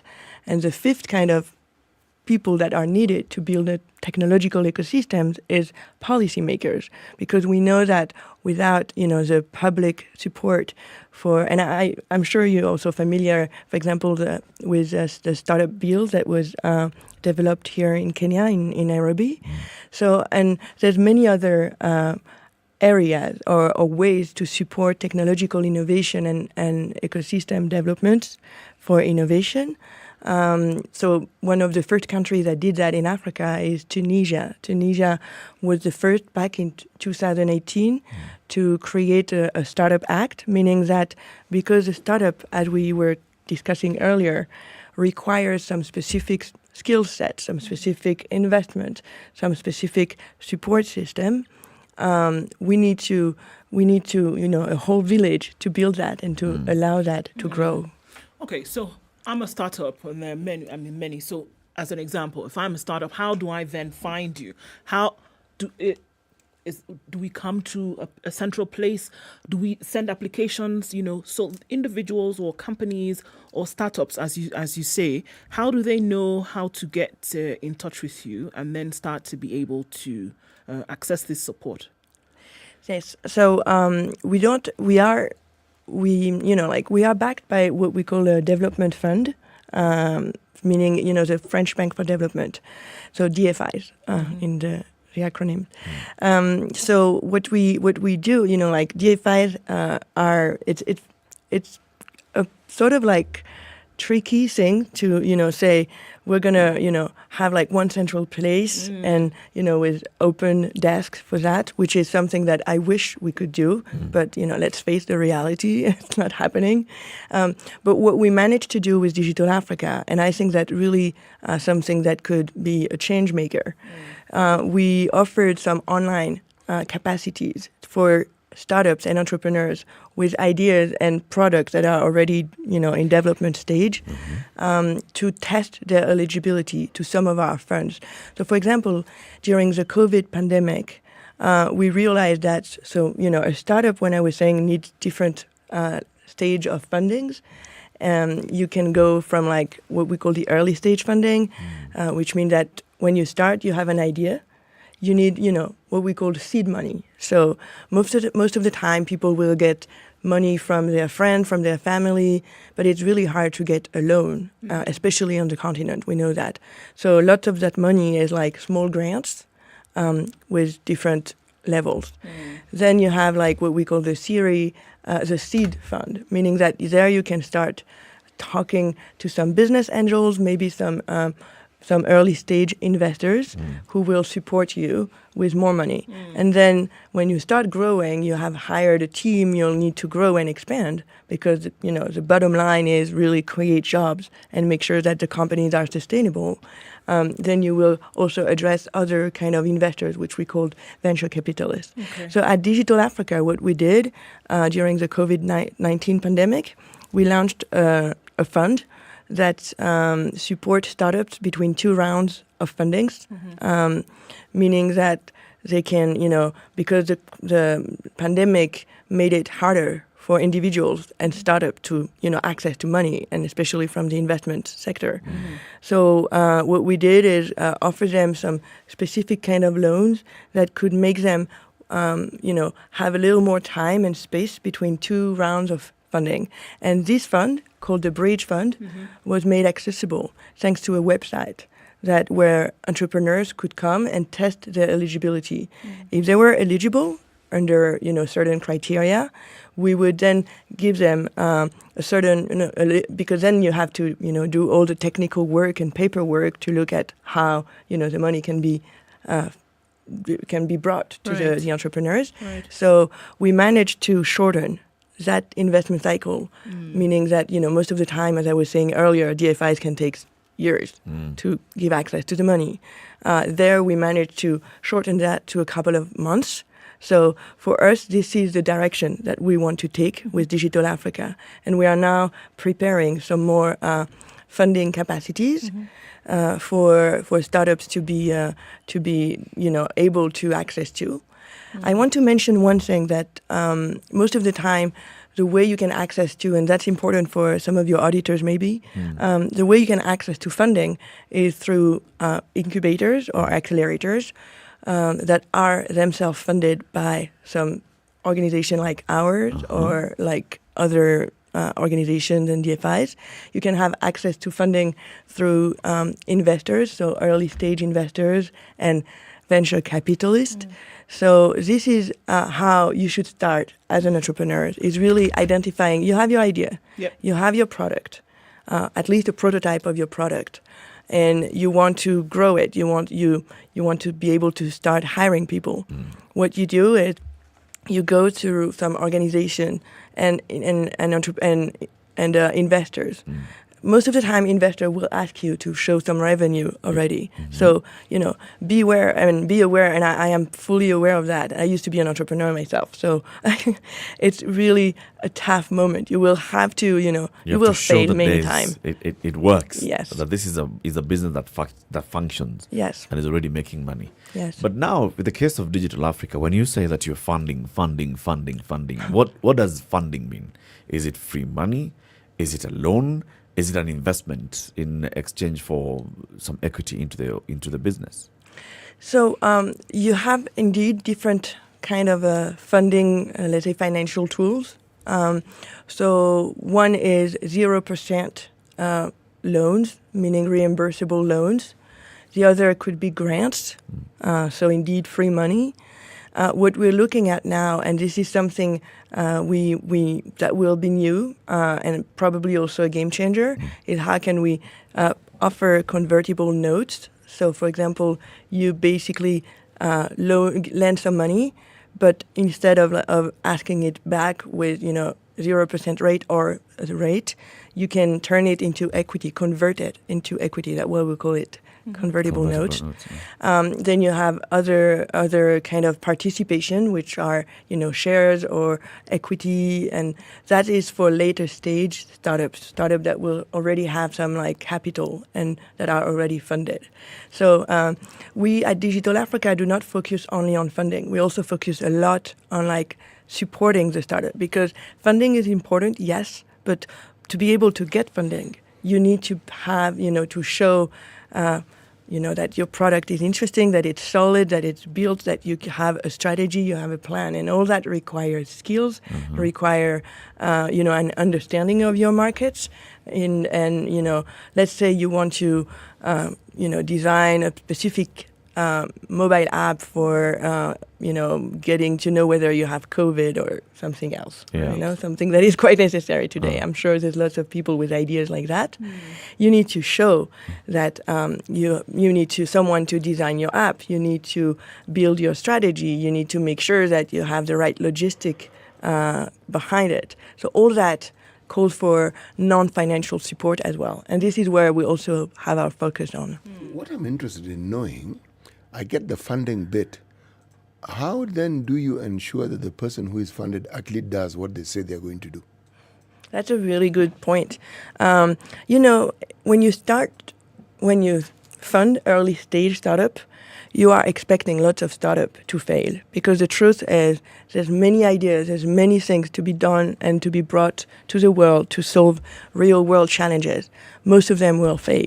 So what we look at is not only, of course there's an accountability phenomena, but that's why what we call the early stage funding is a lot of grant and so far, sort of free money, because you don't expect necessarily the people to succeed 100% for sure. We wish it was possible, in an ideal world, but that's not how it works. See, what I ask the question is, the fact that somebody has an idea, the fact that they see themselves as an entrepreneur, doesn't mean they understand how business is actually conducted or done. So I'm asking, does this enterprise, Digital Africa, do they have a hand-holding enterprise where somebody is walked through? Because if you walk someone through, I'm calling it hand-holding, you will limit these numbers of failures, because guaranteed, if the hands are not held, they will fail. Good idea is just one thing. Yeah. A business that actually works, a completely different thing. Absolutely.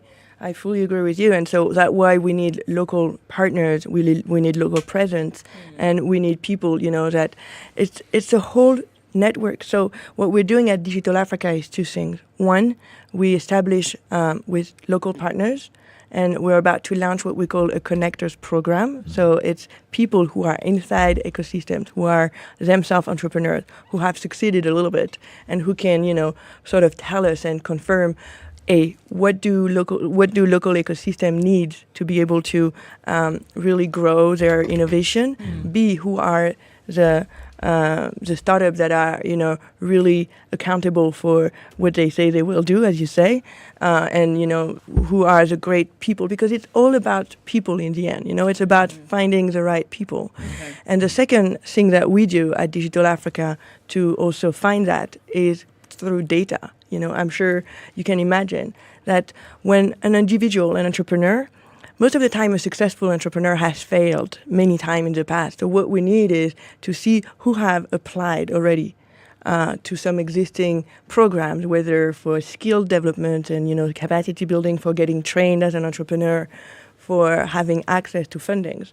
So all that is also useful data for us to be able to provide better opportunities and make sure that they are useful and efficient. Let's take a break at this point. We're having a conversation with Stephanie Lois Gra. She is the director of Digital Africa, a program that was launched by President Emmanuel Macron of France, which is supporting African startups. She's also the co-founder of Africa for Tech. So we are discussing that. So what kind of support is Digital Africa offering to startups in Africa, and how can Kenyan startups then benefit from this? What does it mean? How can you apply? How can you benefit? What are the transparency and accountability mechanisms in place for this? Keep it right here for continuation of this conversation after this quick break at 7:30.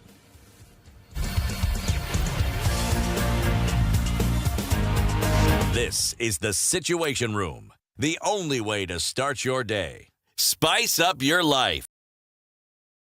Hello. Halo, umesikia? Nimesikia nini? Hujasikia habari? Hebu acha nikuambie. Kile kimetokea. Hello? Hello? Hello? Don't wait for hearsay. Dial star 550 star 2 hash to read the Nairobian e-paper from the convenience of your mobile phone for only 20 shillings from your telecom line, and stay up to date, the hottest talk of town, with no additional charges. Follow your dreams to the land of the rising sun with a host of academic opportunities to pursue your undergraduate and postgraduate studies in Japan's leading universities. Visit www.studyinjapan-africa.com to find out how you can enroll to the program.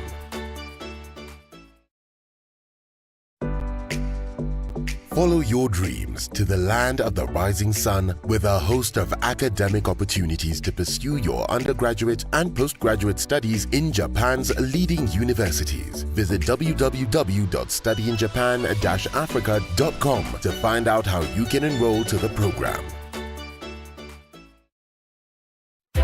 Entertainment at your fingertips, in your home, wherever you need it. That's the ShowMax promise. Join me, Orlando Mulo and DJ Absolute on Sugar and Spice from 11 a.m. every weekday to learn about all the movies, documentaries, TV shows, sports and music that ShowMax has to offer, including how you can get yourself a 1-month free subscription this Black Friday. ShowMax is the rains all you continue need in this Nairobi festive at season. 16, highs of 22 and lows of 15 at 15 degrees. It's mostly cloudy in Nakuru, highs of 23 and lows of 14. Raining in Nyeri at 15, highs of 20 and lows of 14, while in Eldoret it's mostly cloudy at 15, highs of 22 and lows of 12.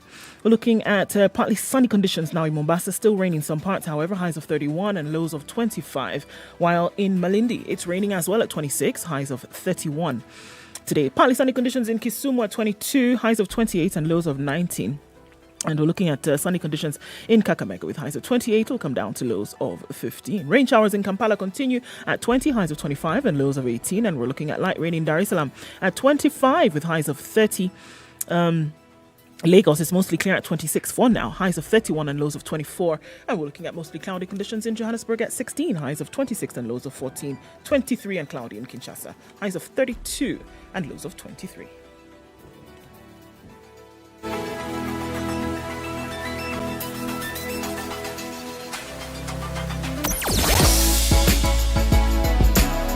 Spice and everything nice. Spice up your life. It's a big question why. Why is there so much traffic on Mombasa Road this morning? We're looking at traffic tailed back all the way past Sabaki, going towards the interchange, Kitengela Athi River. And it's snaking its way slowly then towards the SGR. The turnoff back, outbound and then inbound has been changed. We wake up and there has been a shift. So that U-turn has moved further back, and that has created a lot of traffic. The rain is adding to this, and so excavations continue. This is why we have so much traffic. If you're getting onto Mombasa Road right now, my advice to you, take the ICD route and connect to the Southern Bypass. If you're going to bother to stay in the traffic, you're going to be there for a while. Use the bypasses, folks. They are your friends. Langata Road continues to be a pile-up all the way from... all the way from KWS out towards the roundabout at Timor. Very slow movement this morning. Uhuru Highway also very, very slow. Folks in South Sea are not quite sure if to use vehicles or boats this morning. Doesn't look very exciting. It's very slow here. Coming off of the Thika Superhighway as well. Very, very slow movement. Bumper to bumper traffic in most parts. We started traffic hour early today and it looks like it's going to be a manic Tuesday. But we're going to keep an eye on things. Let us know where you find a good route. Talk to us on SpiceFM KE on Twitter. Text 40127.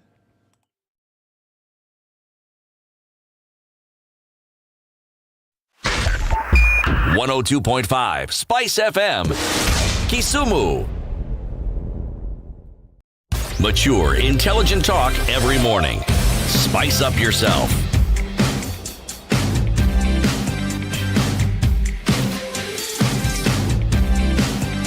Mornings done right. 94.4. 5 minutes to 8 o'clock. This is Kenya's biggest conversation, the Situation Room. Our guest this morning is Stefan Alois Grass, Executive Director of Digital Africa, being hosted by CT Muga, Eric Latiff, and Ndu Okoh. So as we're continuing this, Stefan, question is, does Digital Africa have, even as you talk about entrepreneurs and startups, understanding their business, understanding what needs to happen as they start up, does Digital Africa have an understanding of the market on the continent so as to understand how to apply this support best? And that's the first part of that question. And then to look at the strong ties, obviously, between Francophone Africa and Paris, whereby we have on one hand, until the very, very, very recent past, a lot of the reserves in Paris come from 8 Francophone West African countries. And here we are, on the other hand, offering support to local business. Where is the middle ground here? And is there a real understanding of what's happening on the ground business-wise to then be able to offer this support? Thanks. That's 2 very good questions and also tough. I won't lie. But no, when it comes to understanding startups' needs across the continent and most likely also in Francophone Africa, we do have an approach looking at, sort of bottom-up approach and make sure that through ecosystem players, we can have a better understanding of what is needed locally, whether it's like more funding, more skills, more support toward, startup acts and all these conducive action for made in Africa technology. So with this bottom-up approach come through partnerships with local players, but also aggregating data about, what is going on, what people need. And some interesting piece of data to answer your second question is that up to date, so the startup ecosystem across the continent is raising quite some money. I mean, it has reached some milestones. In 2019, it raised over $2 billion on the whole continent. And for this year, it is said to be that it will reach more than 4 billion. So it's growing. But 80% of that money, of these fundings and investment capacities coming from, everywhere in the world, are going through to 4 different countries, which are South Africa, Egypt, Kenya, and Nigeria. So, of course, at Digital Africa, we also have that same sort of, let's say, bias. Or is it a bias? The ecosystem is just stronger in Anglophone countries today. So at Digital Africa, with the 73 million euros fund that we funded in the past, we funded approximately up to date, because we still have programs going on, but indirect, like money going to startups, over 60 startups. And a lot of them are in Anglophone Africa. I think 10 of them are in Kenya, for example. So this is, fact. Then coming to Francophone Africa, yes, we need to support the whole ecosystem, as I was explaining earlier. So that goes with, money going to incubators and money supporting local players. We don't, the proportion of what we invest directly and give access to entrepreneurs has to be also balanced with how you support the whole, players locally. So I think that's what we notice in Francophone Africa, is that there's still, for several number of, let's say, structural reasons, meaning that the economy, the way the markets are deploying, the complexity of the regional markets, and, in Francophone Africa, where we are still funding more early stage, even more early stage than in Anglophone Africa. And what makes an investment, less risky, it's when you come to later stage, because obviously you already have investors putting money on the table. So you know that, the more people support an individual and a project and a vision and a product and a company, yes, the most chance you have to succeed. So when it comes to early stage, you are definitely funding more failures. So for now in Francophone Africa, we are looking at designing a specific tool for financing that very early stage, which won't be necessarily just focused in Francophone Africa, because the truth is there's also needs in a lot of Anglophone countries to have access to that seed money or early stage money. But the product will not necessarily be loans with or investment directly. We are looking at how we can build accompaniment, so some support system combining access to money, but also so a complementary approach with like skills building and developing access to support systems such as incubators and accelerators. Looking at the 73 million euros that you were able to finance in that initial stage, how much of that has gone into free money, whatever aspect, and how much of it has gone into equity, where Digital Africa then has a stake in an organization that's currently thriving? So the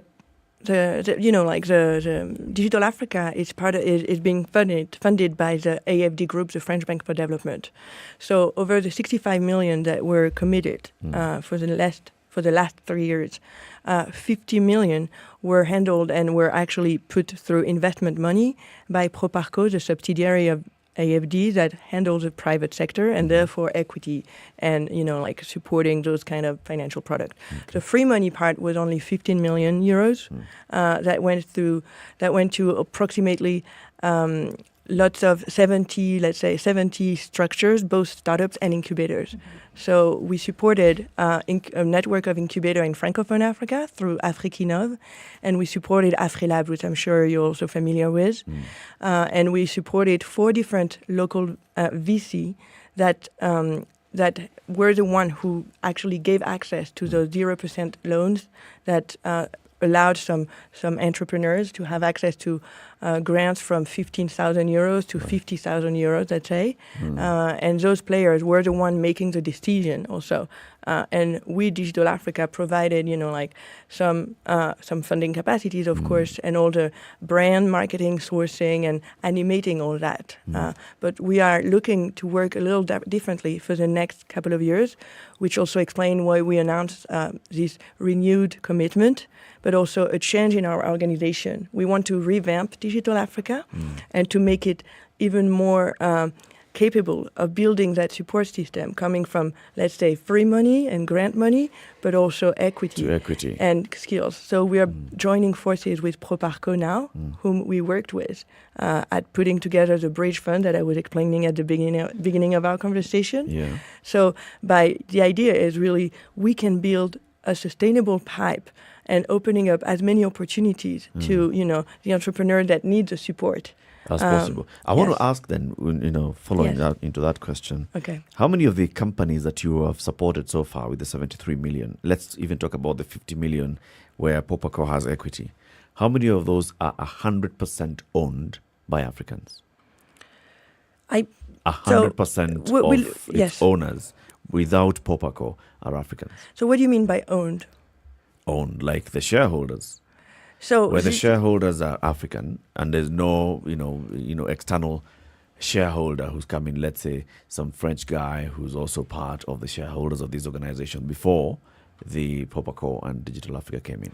So I think this is a question for the whole startup ecosystem globally, like most startups in France, in Europe, or in, other countries in the world are not 100% national. I used to work for a startup in France called Open Classroom. It was co-founded by 2 young French men, but their capital was a majority of US funds, So I think we need to look at that issue globally. Like, is it a good thing to think that a company and a startup that requires lots of skills and lots of investment, because the truth is that it does require lots of capitalization, is only like sort of national based, or like has only like local national money. Is it possible even? I'm not sure. I can't answer that. What I know is that our vision at Digital Africa and what we stand for is what we want is a value that is created to be kept locally in Africa. So that means 80% of the jobs should be in Africa, run by African teams. So that's for sure. Then when it comes to the co-founding teams, yes, I mean, we support African, made in Africa tech. So we want co-founders to be African as much as possible. Some of them will come from diaspora. Some of them are repats coming back to Africa. Some of them might be US or European. What we want is at least one co-founding member to be a local. based, yes. And holding a significant stake. Of course, why I'm asking this, yes. Stefan and Lois, because it's a conversation that has happened very many times. When you look at the startup ecosystem, and there's always going to be a white head somewhere in the mugshots. Yeah. And you ask yourself, so why are we calling them African startups? So I think there's white heads in Africa, that are Africans. Yes, that's true. That's very true. Indeed. But I mean, where I'm heading here is, yes, I think indeed it's a real issue, and we are aware of that. I think the bias in the startup ecosystem is not only about, color, it's about also gender. It's about so many things. It's like highly unequal. Like, of course, you need to have an MBA or a degree to, convince an investor that you are, you can run sustainable. A business. So all these biases are also global. It's like it's worldwide. Believe me, I'm a woman in the tech sector. I know about that. Sure, but if I can jump in there, Stefan, just kind of going off what Eric says, it kind of gives the impression every time that without the presence, then this startup will not be able to run on its own. That the presence of Whitehead, as you say, then guarantees that there will be, the proper running of this organization. Probably the same way it's, we see more male founders than female founders being funded. So I'm striving for changing that, really. And I think that I really think that what we need, and there's actually success stories that are starting. Look at Shipper Cash, for example. Look at, companies. And I think that the most success stories, the first success stories won't be perfect. But as soon as we can have that open conversation and that the founding, members of the ecosystem can be asked that question and held accountable for, be aware of that, then yes, over the years it will change, because I strongly believe that an ecosystem it's a community. You don't get successful just on your own. You need a whole community. You need a whole support system. And so yes, we do need to advocate for around all these issues and make the change happen over the next couple of years. What does success look like? I mean, this investment program, that's what I'm going to call it. It sounds really good. The motives sound really noble. Now, startup gets moving, gets funded, it is successful. What does it look like? So, are you asking for what success look like for Digital Africa or for all the ecosystem? Nope. Digital Africa. And that is part one of the question. There's a part two. Yeah, so let's deal with part one first. So for me, success, and for Digital Africa and all the team at Digital Africa, I forgot to mention that we have teams in Tunisia, in Kigali, in Dakar, and Paris, obviously, and also Marseille. So for all the team and at Digital Africa, what we want African brands in technology, bringing technological solutions, becoming global references. That's what we think is, will make and will address all these issues that we were discussing earlier. Okay. We need more diversity in tech. We need more inclusive technology, and we need to support that to also look, I don't believe that the model for the Silicon Valley model is completely efficient and delivering the promise that it had on its early years. Although there is some amazing, startup stories and there have been some some quite interesting successes. Yeah. But look at, the issues around social media, Facebook, and all this vision of technology is no longer sustainable. A. B, also technology is a lot carbon consuming. Lots energy consuming. So yes, we do need to bring a more diverse pool of solution to the world. So for us, success look like that. What is your other question? My other question, part 2, now that you've asked me that question, there'll be a part 3. Part 2 is, do we have these success stories on the continent? You can say, this organization represents the success story that we're talking about. So yes, for me, what we saw in the fintech sector in Africa, it is something that is really truly inspiring.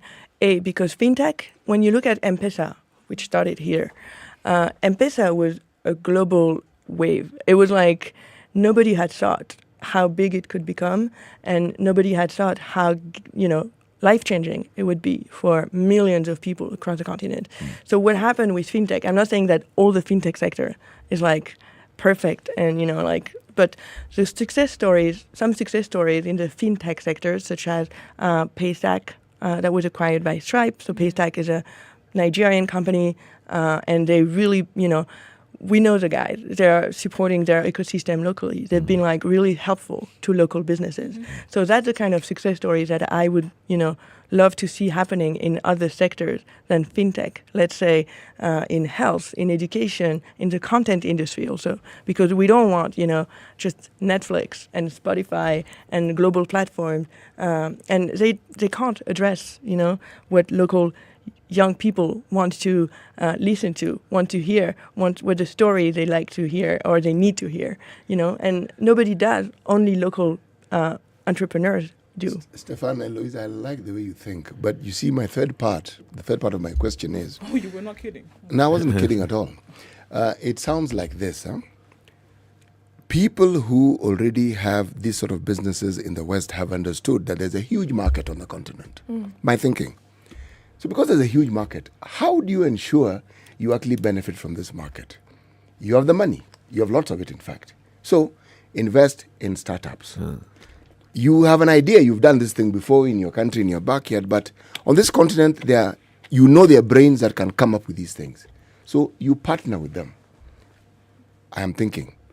So on the one hand, it's a good thing because it's helping the continent understand and realize its potential. But on the other, it's simply expanding an existing market in the West. Well, probably, but not so true for now. I think one of the key is we need to convince the private sector in Africa to invest in its own startup ecosystem. We do need to fund startups also with capital coming from Africa. And I think that's a major thing to unlock to fully allow the ecosystem to grow and reach the potential that it needs, So I think, to your point, yes, obviously, and the same thing happened in Europe. Look, honestly, Europe has a lot of brain drain and had a lot of brain drain towards US for the tech company. And, the best developers, the best mathematicians all went to work at the GAFAM, the big tech giants. And Europe is also not so good at scaling tech. I'm sorry to say, but, we don't really have, major exit and success stories when it comes to global platforms and technology, So I think it's really about being able to bring more diversity and in the game. And I think that will require a whole let's say 360-degree approach, working around skills, working around funding. And that's why we want to source global finance, but also African finance. Yes, the private sector in Africa needs to invest in its own technology and its own startup ecosystem.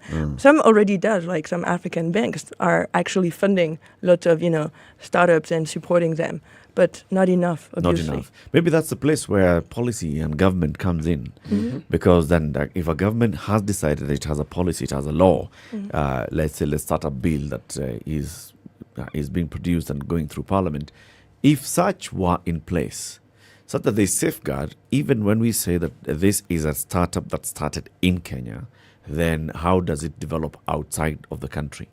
If it moves into another country, we know that it's registered and its home base is Kenya, not the other way around, where you find that a startup could, start in Kenya, but then at some point it starts growing, it goes to Series B, it goes into some financing, it changes its location to another country, a tax haven or a European capital, where then it becomes no longer a Kenyan company.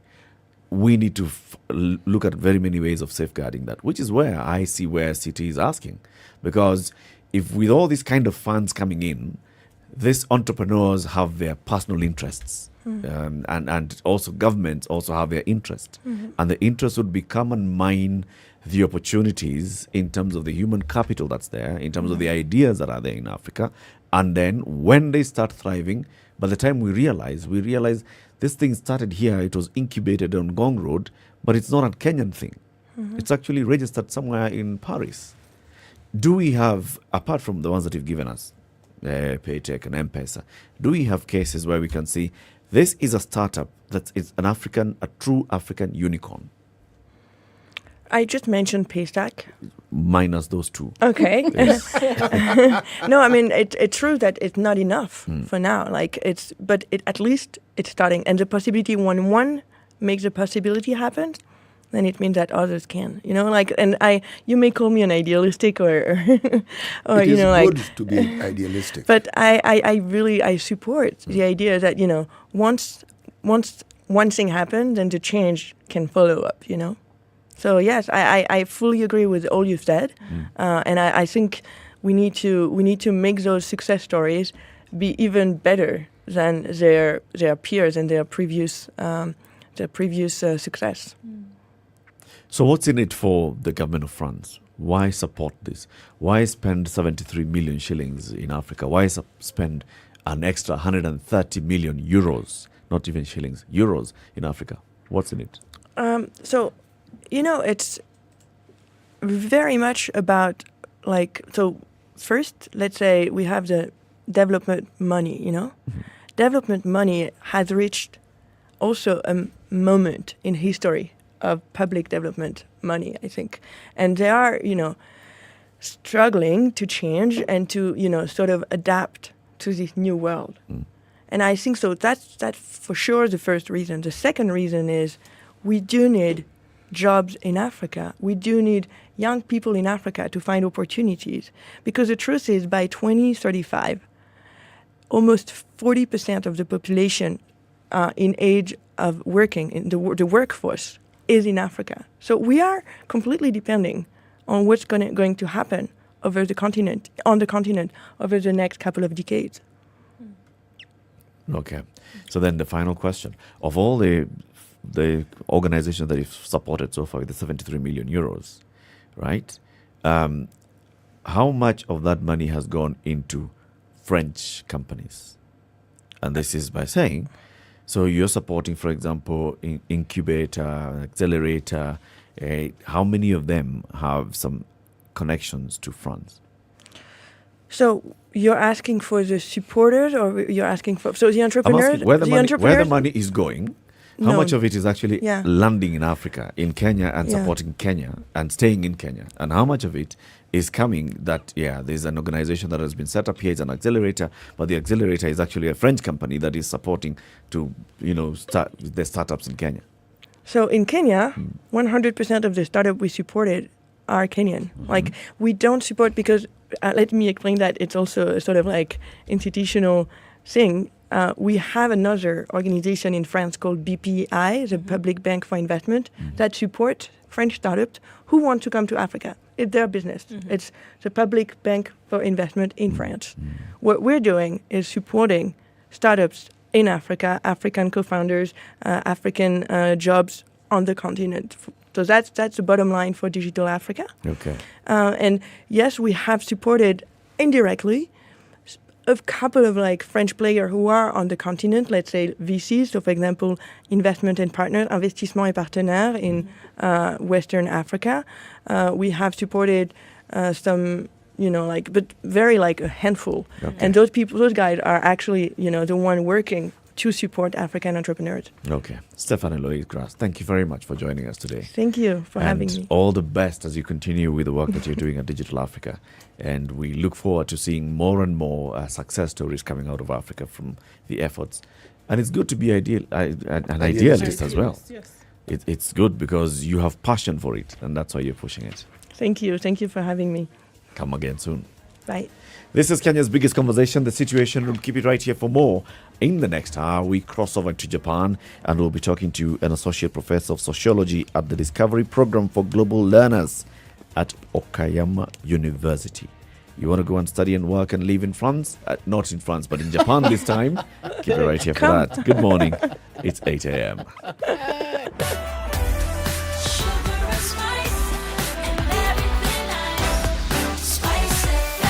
Spice up your life.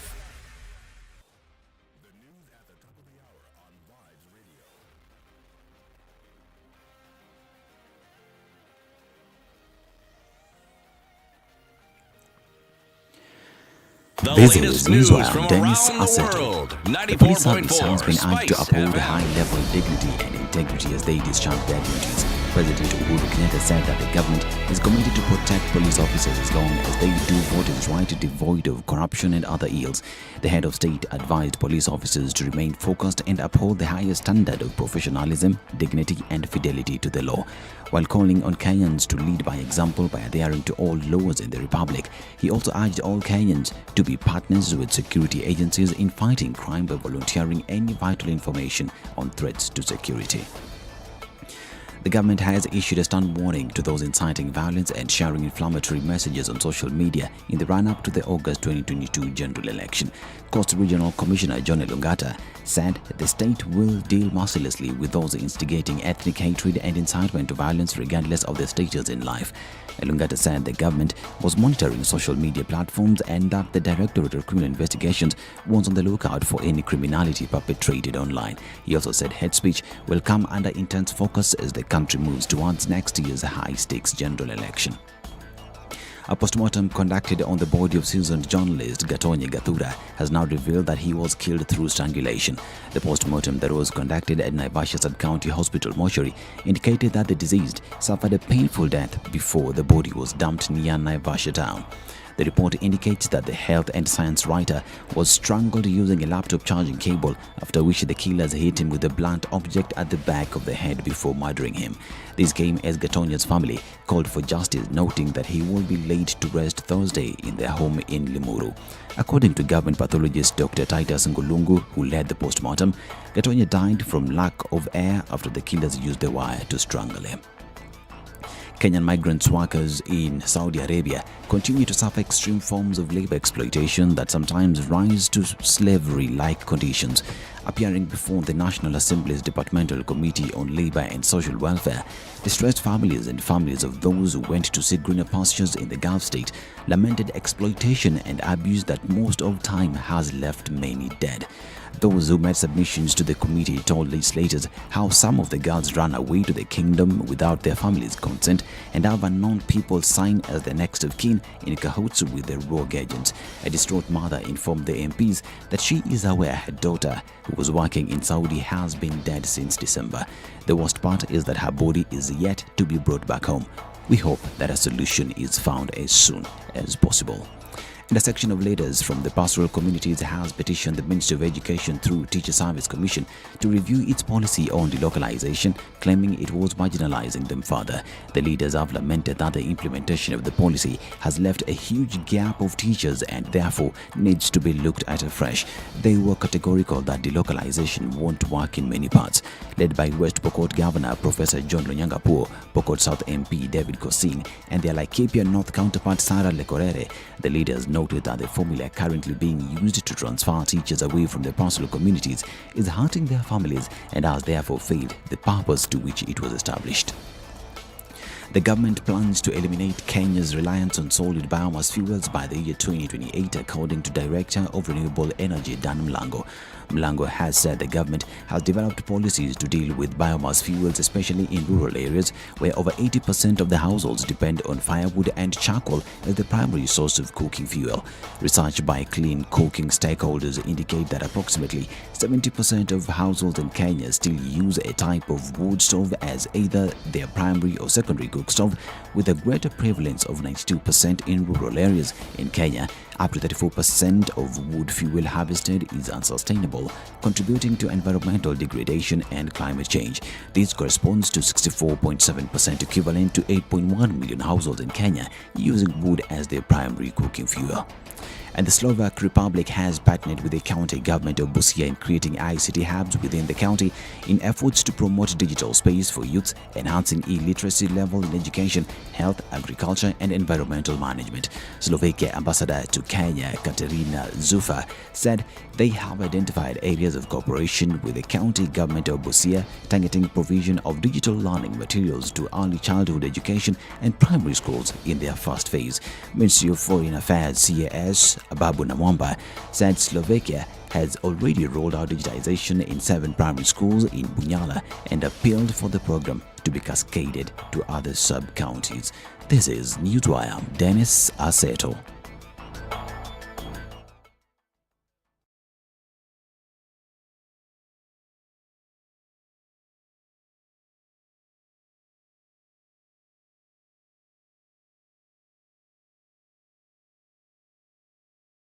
We're in traffic hour proper, a few minutes after 8 o'clock. Let's have a look at what it's looking like now. Mombasa Road still giving off those heavy traffic vibes this morning. Most roads are wet, so please, the message is to be extremely careful.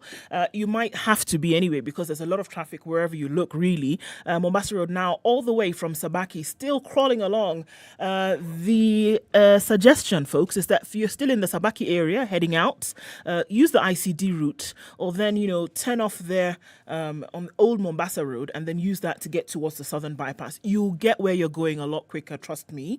Jogo Road still continues, so we're looking at the whole outer ring area going towards the eastern bypass, and then we're going into Embakasi village and then out towards Donholm and then through to the outer ring station. My goodness, all of this is just traffic and it continues.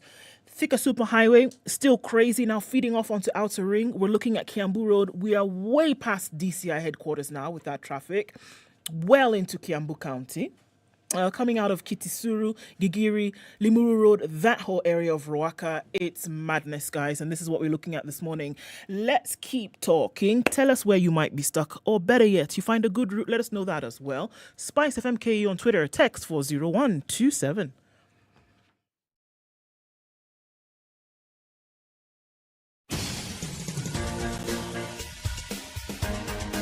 This is The Situation Room, the home of hard-hitting political commentary and penetrating insights about the state of the nation. This is a talk radio experience like no other. The Situation Room, a place for hard truths, debates, and elevated conversations. The Situation Room, witty, political, engaging, deep, controversial. In the room, we have C.T. Muga, researcher, academic, seasoned political observer, a fountain of wisdom in these politically uncertain times. Ndu Okoh, Nigerian by birth, Kenyan by choice, communications expert, Pan-Africanist, a truth seeker and believer in people power, and Eric Latiff, agent provocateur, the man in the chair, seasoned journalist, news hound, a man who believes in punching up, not down.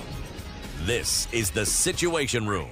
The 8 only minutes way after to 8. start your Very day. good morning to you. Thank you very much for keeping it locked on Spice FM around the country. Nairobi, Mombasa, Kisumu, Nakuru, Eldoret, Nyeri, Malindi. Or Spice FM KE on YouTube, or Facebook, on Twitter. CT, the day's proverb. Indeed, today's proverb. Fumbo, mfumbe, mjinga.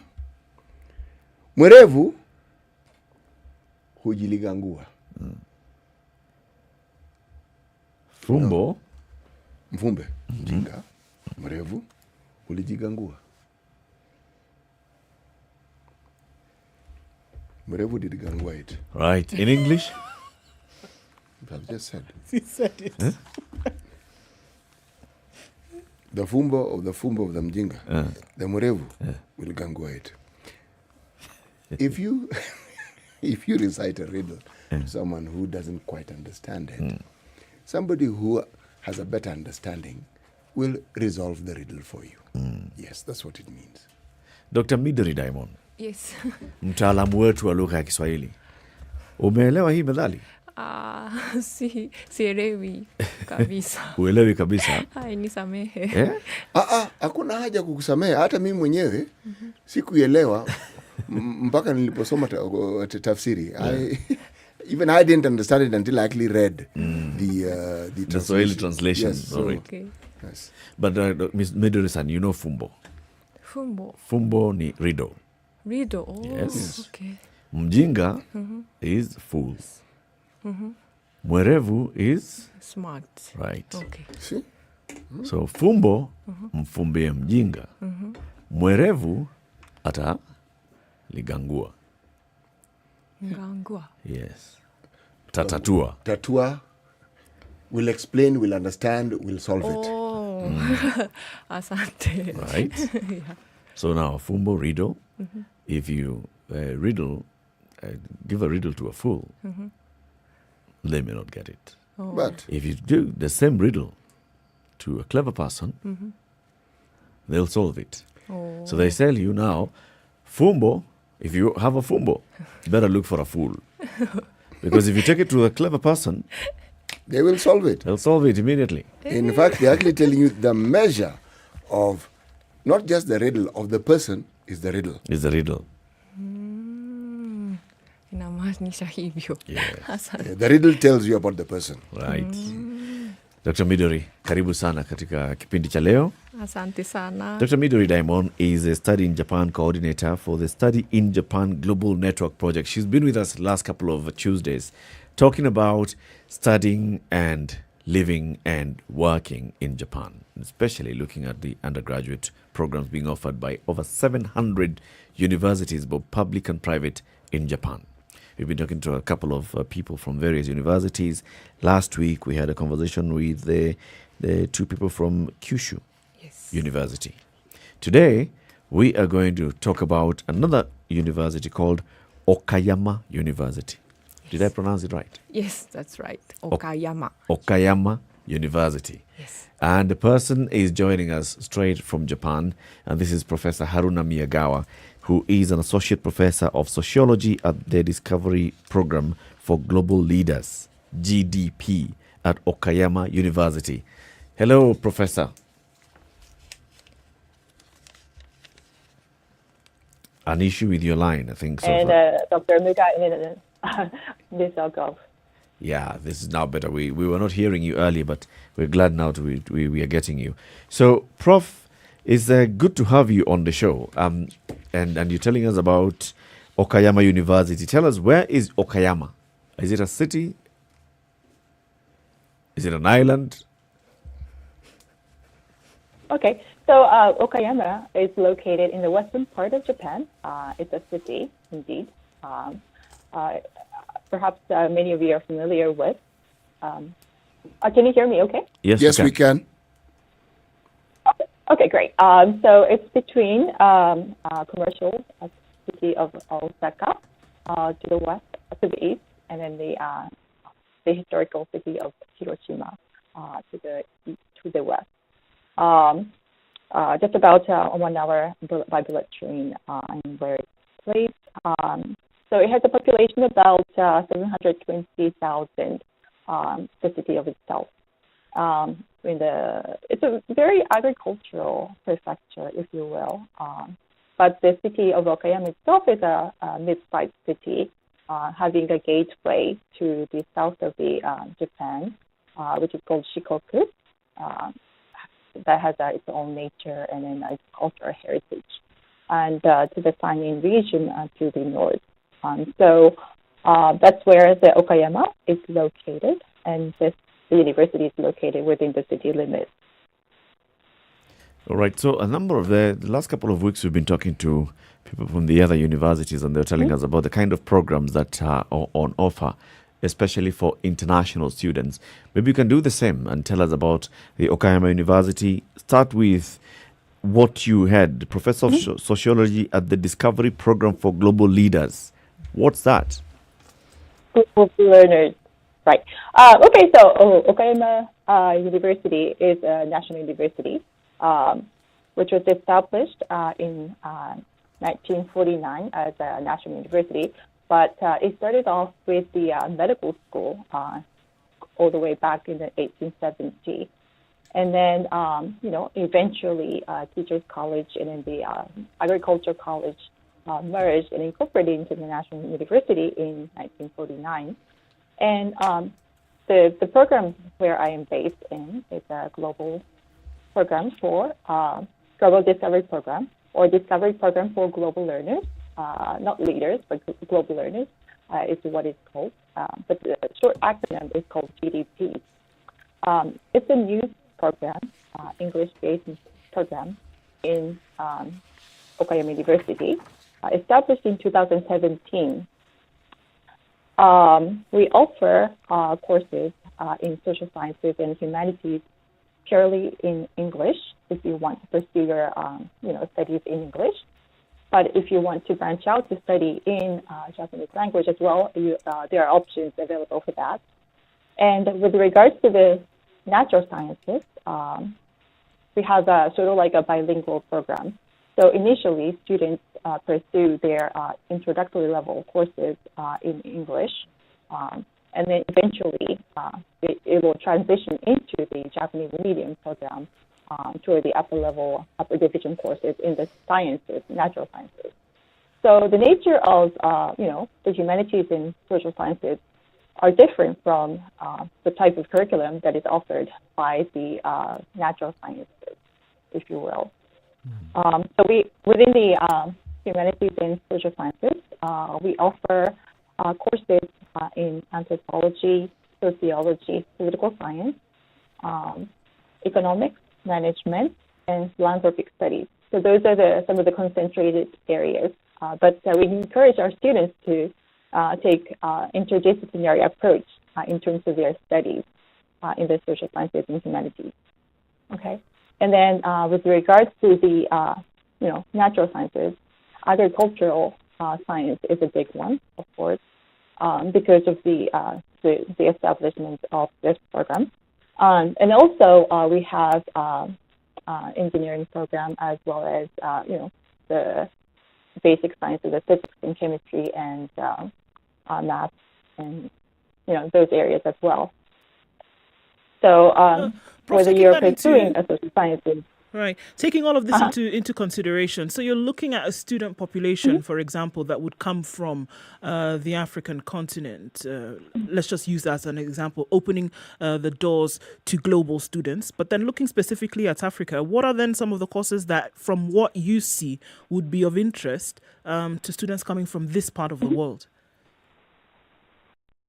Okay, that's a very good question. And we actually have a lot of students in our program from Africa, from Ghana, from Tanzania, from South Africa, from Malawi, to just name a few. About 12 students are involved in our program.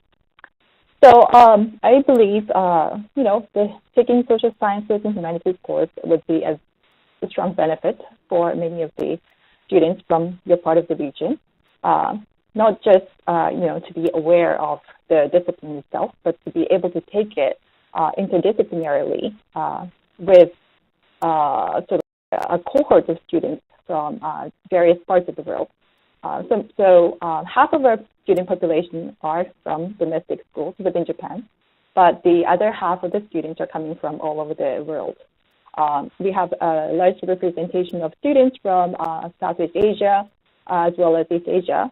But we also have students from, Africa. 12 students from Africa is considered to be a rather large sum of population from our program, which is considered to be very, very small.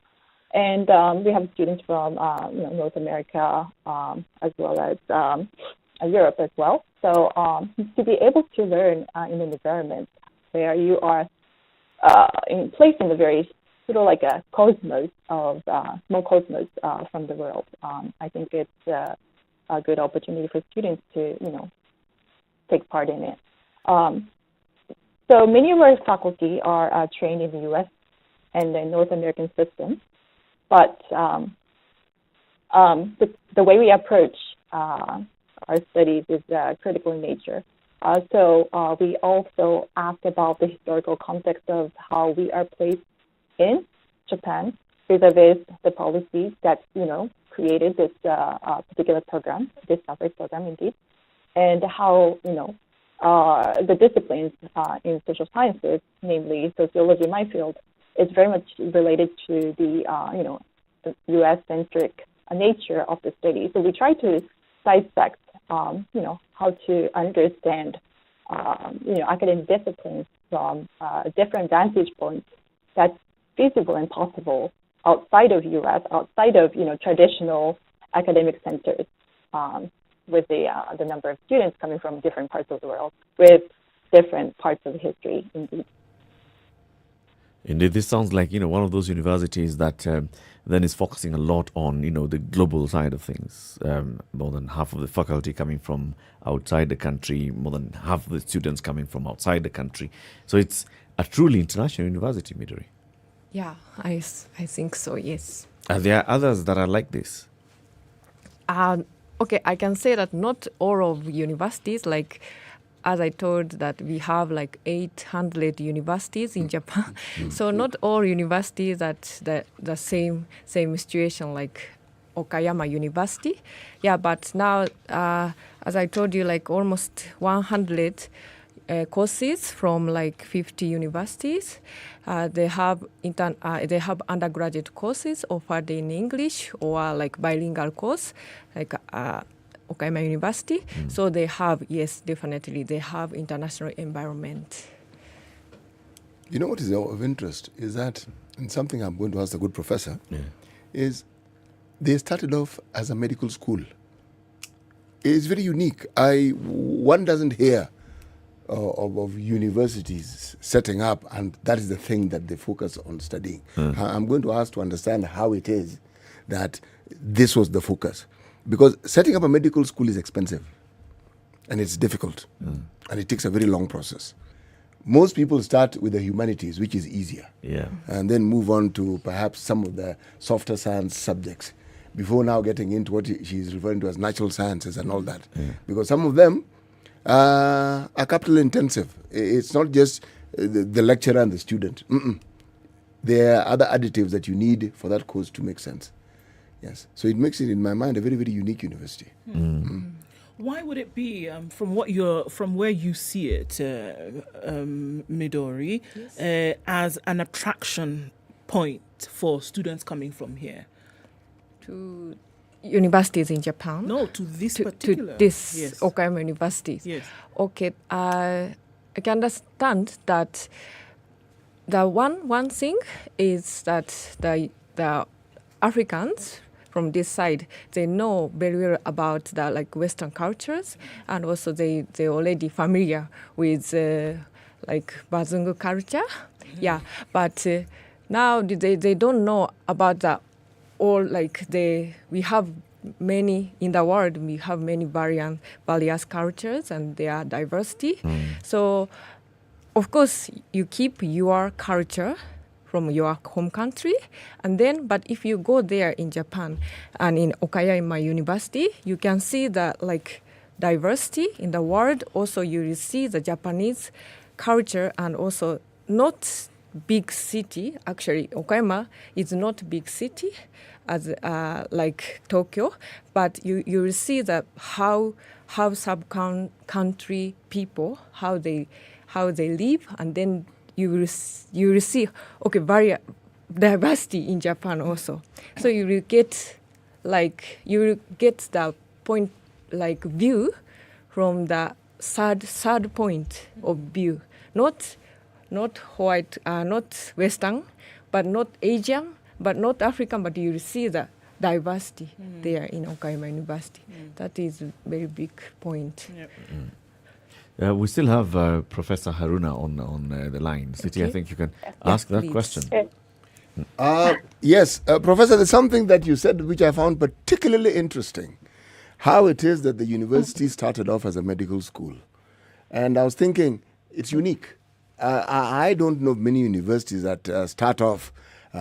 Why was there this focus? What was the need that made the people, the government, start this university as an institution of learning where medicine was taught?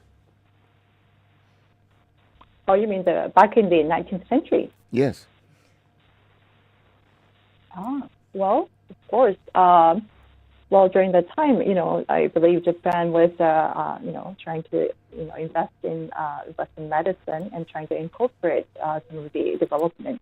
And then as a, place of institution that was necessary to advance in terms of, place in the world, I believe. And I believe that's one of the reasons why Japan, and especially Okayama University, has emphasized this medical school system as an initial starting point. But I'm not a historian of Okayama University history, so it's very hard for me to say about the intention behind it. But I am sure it was related to the policies at a given time, the need of the entire nation, if you will. Did I answer your question in a way? Yeah, you've made a valiant effort, but let me ask it differently. You see, given what the university is now, if you were to look at the medical schools in Japan, would you consider that the medical school in your university is one of the best in the country? Absolutely. We have one of the most highly developed research institution, and we probably cater to most of the western part of the hospital and medical research and practices. Many of the graduates of our program, not our program as in like our medical schools are placed in different parts of Western Japan, executing their daily practices as well as in the research. So definitely we have a very strong core contribution to the medical system in Japan itself. Okay, my question has now been responded sufficiently. Yes. Yeah. Okay, so okay, great, thank you. Right, so obviously moving to another country, whether it be for education or whatever, will have different things that come into play. You're getting into a different culture, probably into a different language. What then would Kenyan students, for example, then have in terms of support, language support, in terms of housing support, in terms of financial support for education, once considering Okayama as an institution? Okay.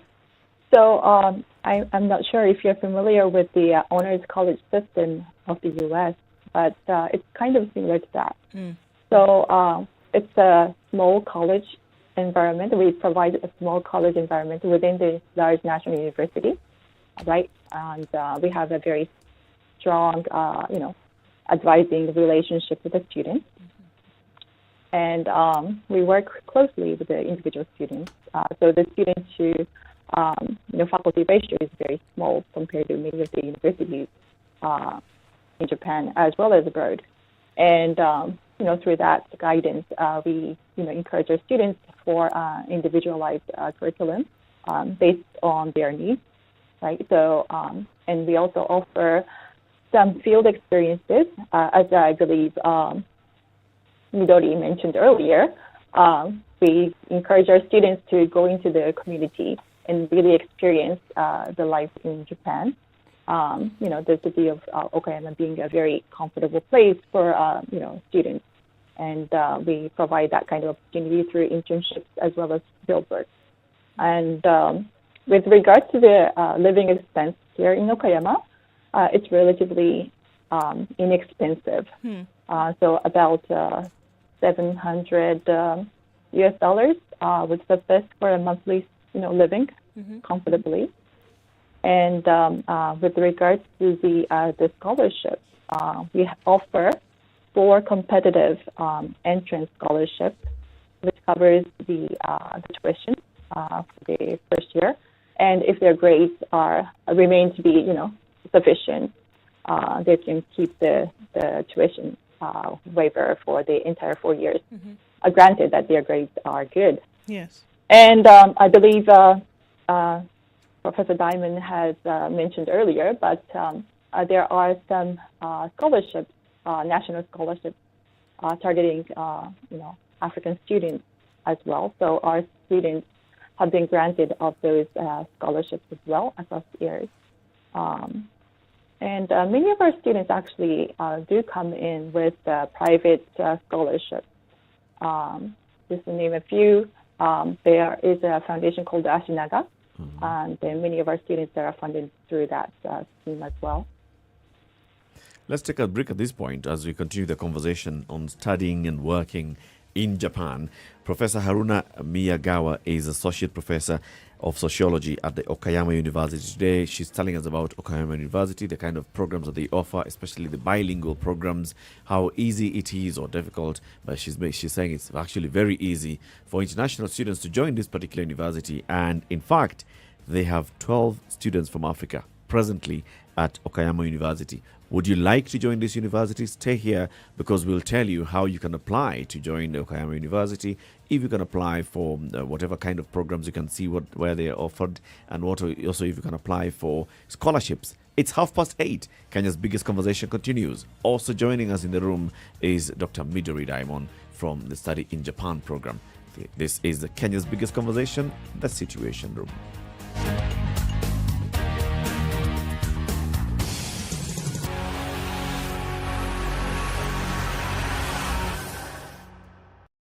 This is the Situation Room, the only way to start your day. Spice up your life. The festive season is around the corner, but it's never too early to enjoy some delicious treats courtesy of Dairyland, especially if you have a sweet tooth like me. Join me, Edward Quach, on Spice Drive from 3 p.m. every weekday to find out more about Dairyland's assorted range of chocolates, ice creams, and their new delicious additions. Hashtag Get Whipped with Dairyland on the Spice Drive. Let's enjoy delicious moments together. Classic soul, R&B, smooth jazz, neo soul, and nostalgic ballads. Make some noise. Yeah. You're listening to Spice FM.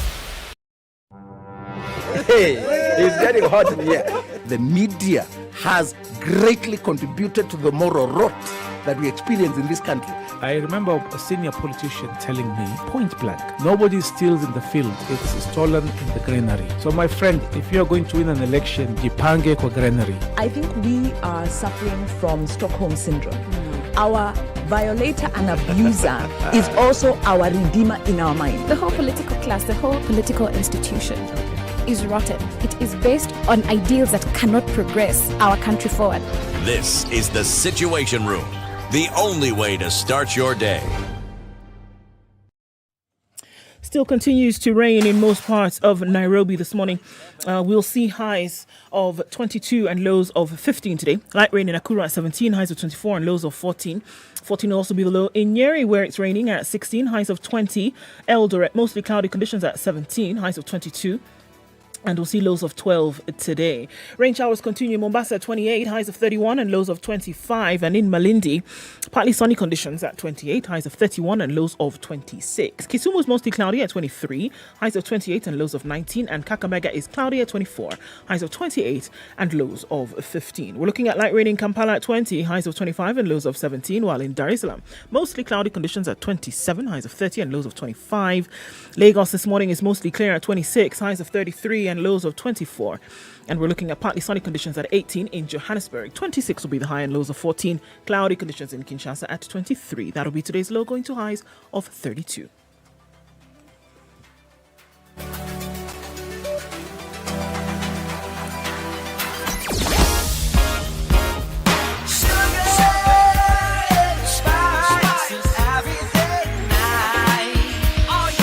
Okay, still continues in most parts of Nairobi this morning. The rain is still coming down, so things have slowed down considerably.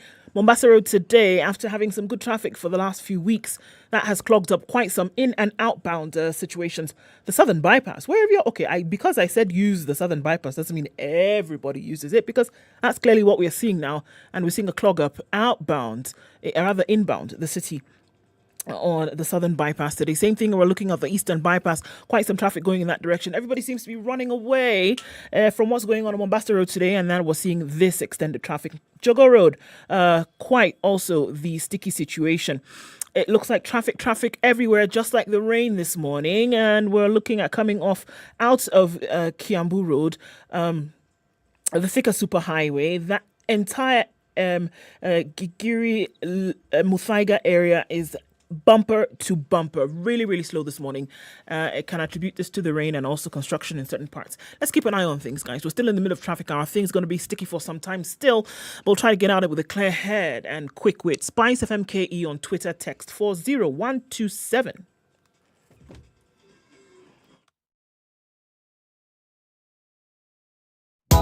Sugar and spice and everything nice, everything nice. SpiceFM. Mature, intelligent talk every morning. Spice up yourself.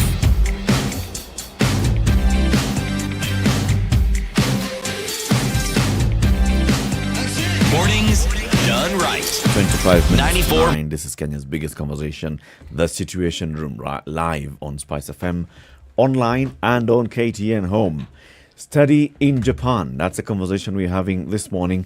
As usual, our guest in the studio is Dr. Midori Daimon, Study in Japan coordinator. She is here with us in the studio. And Professor Haruna Miyagawa of Okayama University joins us on the line from Okayama City in Japan. And she's been telling us about the university and the kind of programs that it's offering. As we talk about this conversation that we've been having, Midori-san, the last couple of weeks and even previously, have you seen an uptake in terms of interest by Kenyan students to go and to apply for courses in Japan, to seek more information about Japan? Actually, right now, I have not yet received the inquiries, especially for these universities. But I know I saw that some comments and also some reaction, from the SNS. So I can understand that now that the information can be spread, already had spread to Kenyans. So information is basically being consumed now by various Kenyans. And people are coming to their website and to the social media platforms. Just for people who would like to see the various universities and the programs, the website again? Yeah, our website is www.studyinjapan-africa.com. studyinjapan-africa.com. So we have this website. So we have also undergraduate courses list, of course, also postgraduate information. And also we have SNS, such as Facebook, Twitter, Instagram, and YouTube. So if you search Study in Japan for Africa, you will see our SNS. So please visit our website or SNS. Yeah. And if you'd like to get information directly about your university, Okayama University, Professor, how does one get to do this, Professor Haruna? Sure. You can visit our official website at discovery.okayama-u.jp and /AN institution. So that's available as well. Prof, what fields do you find there are a lot of students who are coming out of Okayama then are getting into once they're done with their schooling?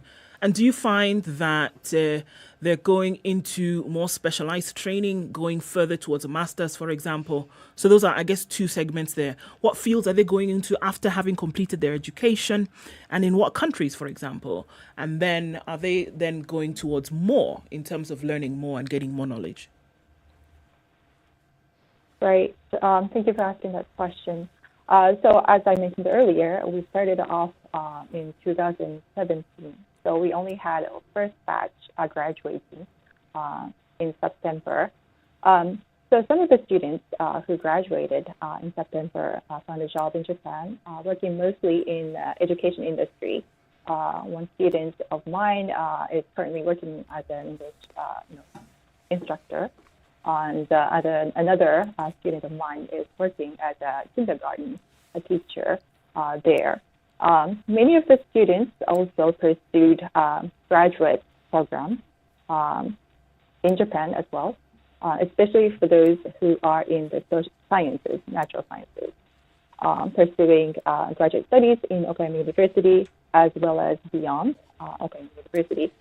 And with regards to other students, many of them went back to the country of their origin, where they came from, and they have decided to pursue their career there in Canada, in Indonesia, and still others are preparing to go to a graduate program, applying to overseas, once again back in Japan or in the third country, including England as well as U.S. So we are indeed, undergraduate program focusing on the liberal arts side of the studies, rather than with a specialized knowledge, especially in the social sciences and humanities. So we encourage our students to pursue further into their graduate studies if they wish. And that's what we are aimed at strongly with the academic rigor that we request. And we don't limit our students to focus only in Japan. We train our students to be very much cosmopolitan in nature. So if students wish to find their future in their country of origin, we are more than happy to have them pursue their career or graduate studies back in their country. Or if they wish to pursue the next migration to another country, right? Whether it's the U.S., whether it's Singapore, whether it's Australia, wherever. We also encourage that as well. So whatever our students want to pursue with regards to their ambition and aspiration, we try to accommodate that. Haruna-san, what's the application process for one seeking to join Okayama University? Okay, so we have two screenings.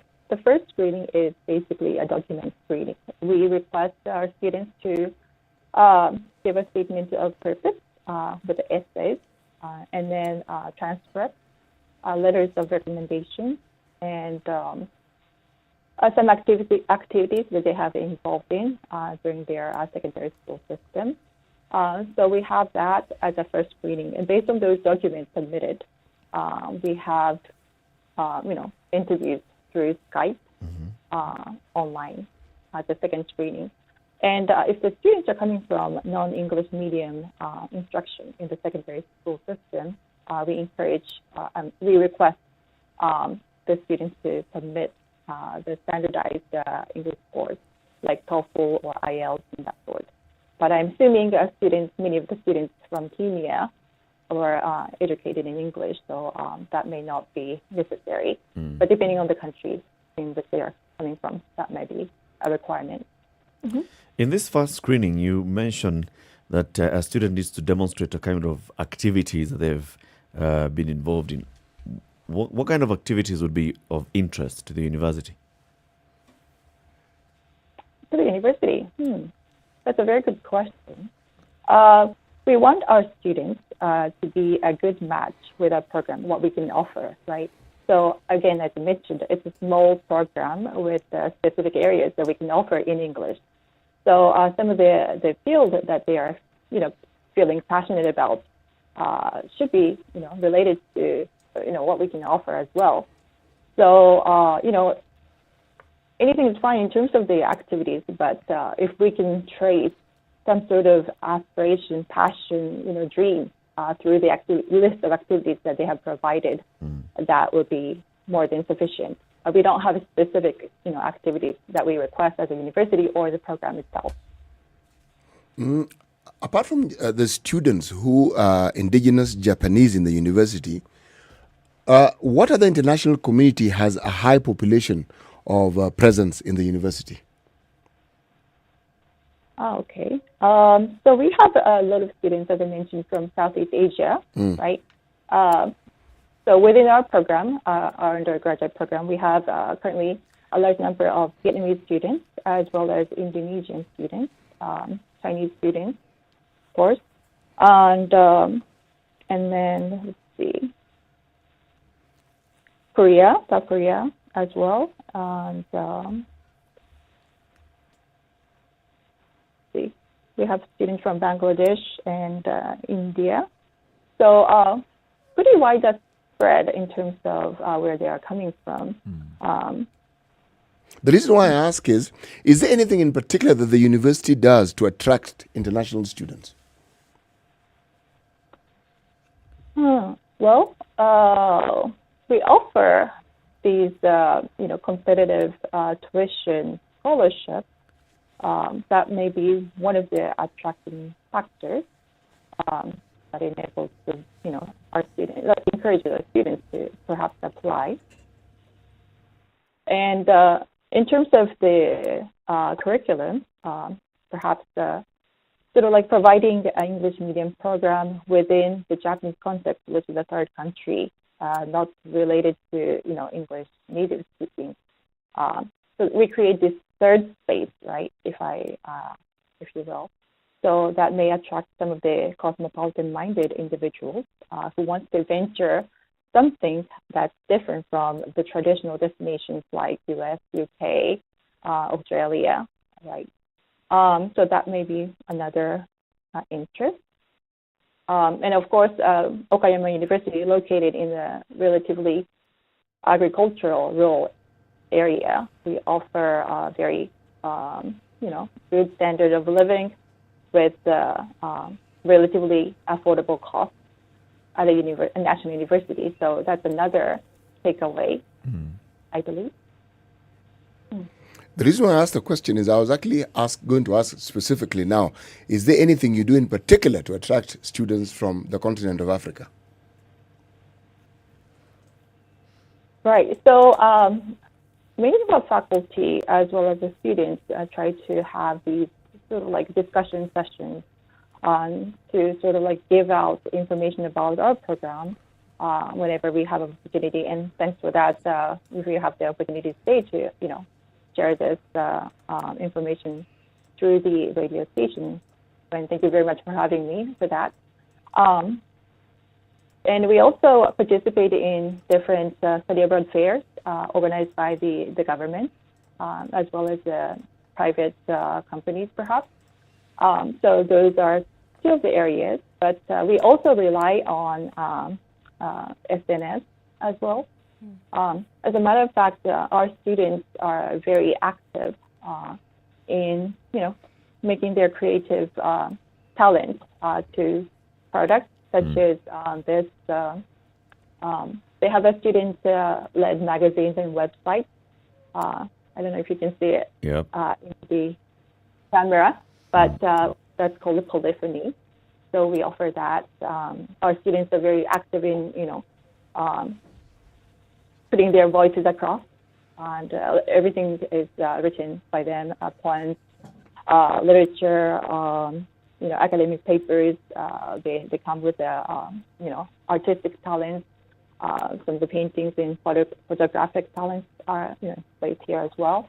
So perhaps a mixture of those various means of communication, various modes of communication may help get our message across. And in terms of, if you just look at the last, say, 3 years, the number of students that have graduated from your university, Okayama, how many have stayed back, the international students? How many have stayed back and sought to work in Japan, maybe in Okayama City or moved on to other cities? Just a rough estimate of percentages. Okay. You're talking about our program only or in general? In general. Okay. So Okayama University has, international students, which is about like 680 students currently enrolled entirely. So we are the only English medium program, right? So for those students who came in and then went through the Japanese system, many of them are mostly from East Asian countries like China and Korea to be the predominant representation. Those students found a job in Japan mainly because they are culturally and linguistically, sort of like immersed into the Japanese environment, right? So that's the large number. And then many of them are working in trading businesses, software industries, manufacturing, all these major industries that have a connection to other parts of the world. But speaking of our program, it's a new program, as I mentioned earlier. So we only have few students just graduating, and of course that results in a small number of students remaining in Japan at the moment. So it varies, right, depending on what population you're actually looking into. Okay. And then now going back to the question about the steps for application, you said there's a first screening and then there's a second screening, which is an interview. It's a Skype interview. What kind of advice would you give those who are seeking to apply? I mean, when they get to the second stage, what advice would you give them? What should they present themselves? How should they conduct themselves during this interview? What is it that professors such as yourself or the others in the admission would be looking for? Right. I think the most important thing is to be, be yourself. Don't make up yourself. Don't make yourself to suit the way the Japanese society wants or the Japanese university system wants, right? You have to be yourself. You have to be comfortable with what you are, who you are, and then be able to introduce, what kind of learning engagement you're interested in pursuing, right? And also you should be able to work with people from different backgrounds who are having multiple, vantage points, different perspectives, different values, being able to think critically, being able to engage in dialogue, even though there might be hard dialogues that you have to come across. That's the everyday thing of our classroom environment. So someone who's outgoing, who is not being able to, who is not shy, who is able to express one's thoughts and ideas, and of course with evidence to support your argument, right? Of course, but those are very important things that we are looking for, and we are also looking for, again, the match. What we can offer is something that the students actually want, right? Those are the very important things that we try to look in our interviews. It's interesting that you say that because I believe it was a couple of weeks ago. The gentleman that we spoke to, I believe it was Kisumu University. Ryosuke Hori. Right. And he's, right. From Toyo. Toyo University. And one of the things he did say was that, so you get past the admission process and then you're in school, right? But one of the things that he did say was that according to Japanese culture, then coming out and really expressing yourself and being almost bullish in nature about how you are, really good at what you do, then, or, confident in your skills, may then be frowned upon because the Japanese culture is one that would ordinarily step back. And now, here you're saying, be yourself and be confident in who you are during the application process. So is there a mix between this? And then obviously coming from a university like Okayama that has obviously embraced, can I say, more of a global culture, is there a mix of these at school, or is it, aligned in one direction completely? That's a very good question and an interesting question indeed. And that's a good comparison to make of Mr. Hori from, I believe, Toyo University has mentioned. So Okayama University itself is very traditional, very rather conservative in nature. Of course, we are trying to do something progressive. But within the discovery program, it's a whole another story. So many of our faculty are trained in the North American and in international context, and we've been either studying in the liberal arts colleges in the U.S. Or teaching in those institutions, or conducting research and teaching in those areas. So the kind of nature or kind of culture that we bring in at Discovery program is a little bit different from what may be expected in Japan in general, as well as within perhaps Okayama University. So you might consider our place to be a sort of like an island within the different places of that values different sort of mannerism, different sort of culture, different sort of expectations.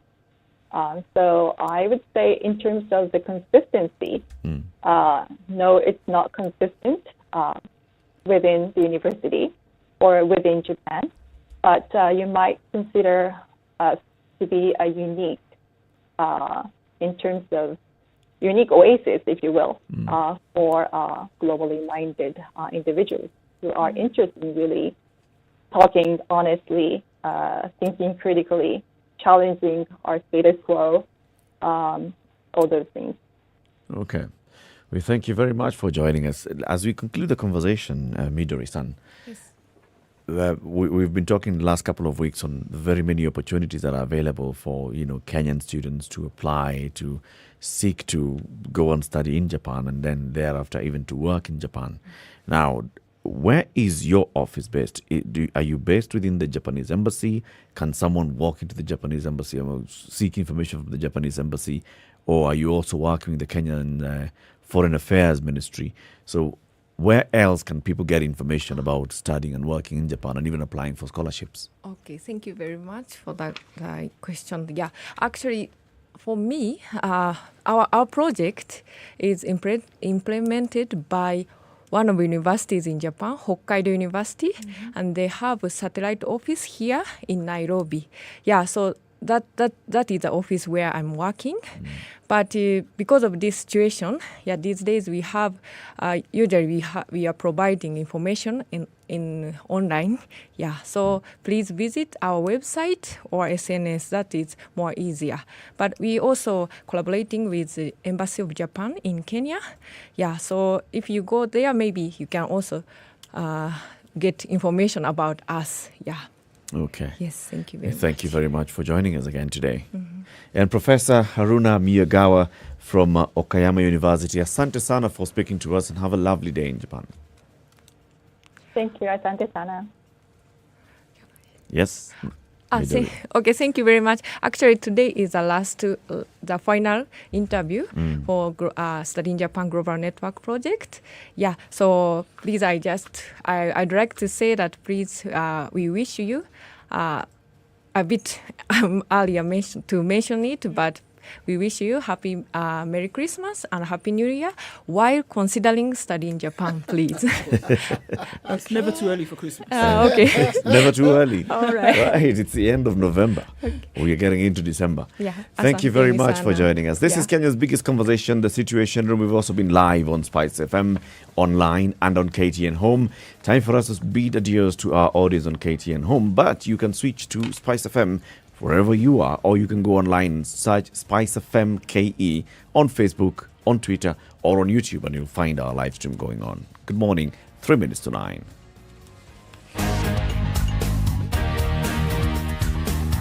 This is The Situation Room, the only way to start your day. Spice up. There's so many people peddling what is false and that it bears remarkable resemblance to what is true. Politicians have their agenda, and their agenda is to use every opportunity to sell that agenda and to loot this nation. I have seen major strides that are done in this country when we talk to each other as against talking at each other. We start getting back into the tribal cocoons which were put to us by the colonial powers. You know, they gave us physical freedom but not mental freedom. We're still mentally colonized today into these cocoons of tribe. Now, if you live in an area where it's difficult to find a dog, He's a goat. I kid you not. In which part of this country is it difficult to find a dog? So that you resort.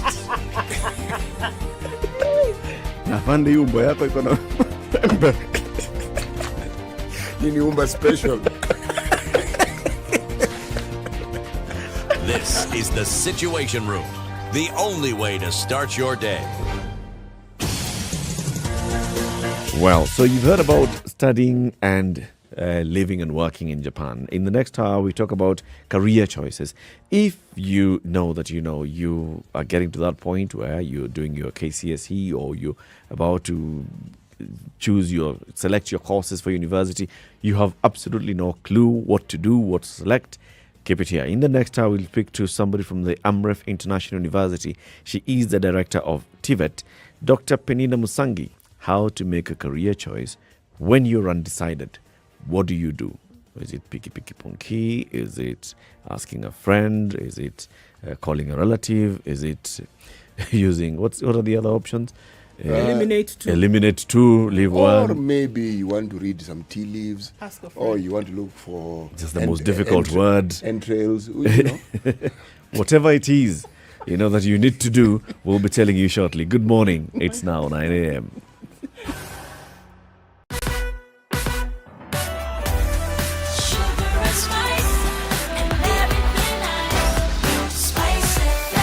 Spice up your life. The latest news from around the world. 94.4 Spice FM.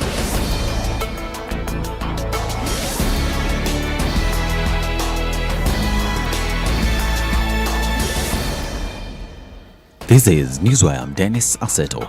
President Uhuru Kenyatta will today give a State of the Nation address. The head of state is expected to address pertinent issues touching on the country's economy that has continued to suffer due to high inflation rate and the COVID-19 pandemic. He is also expected to give a report on the country's fight against corruption and the successes achieved, if any.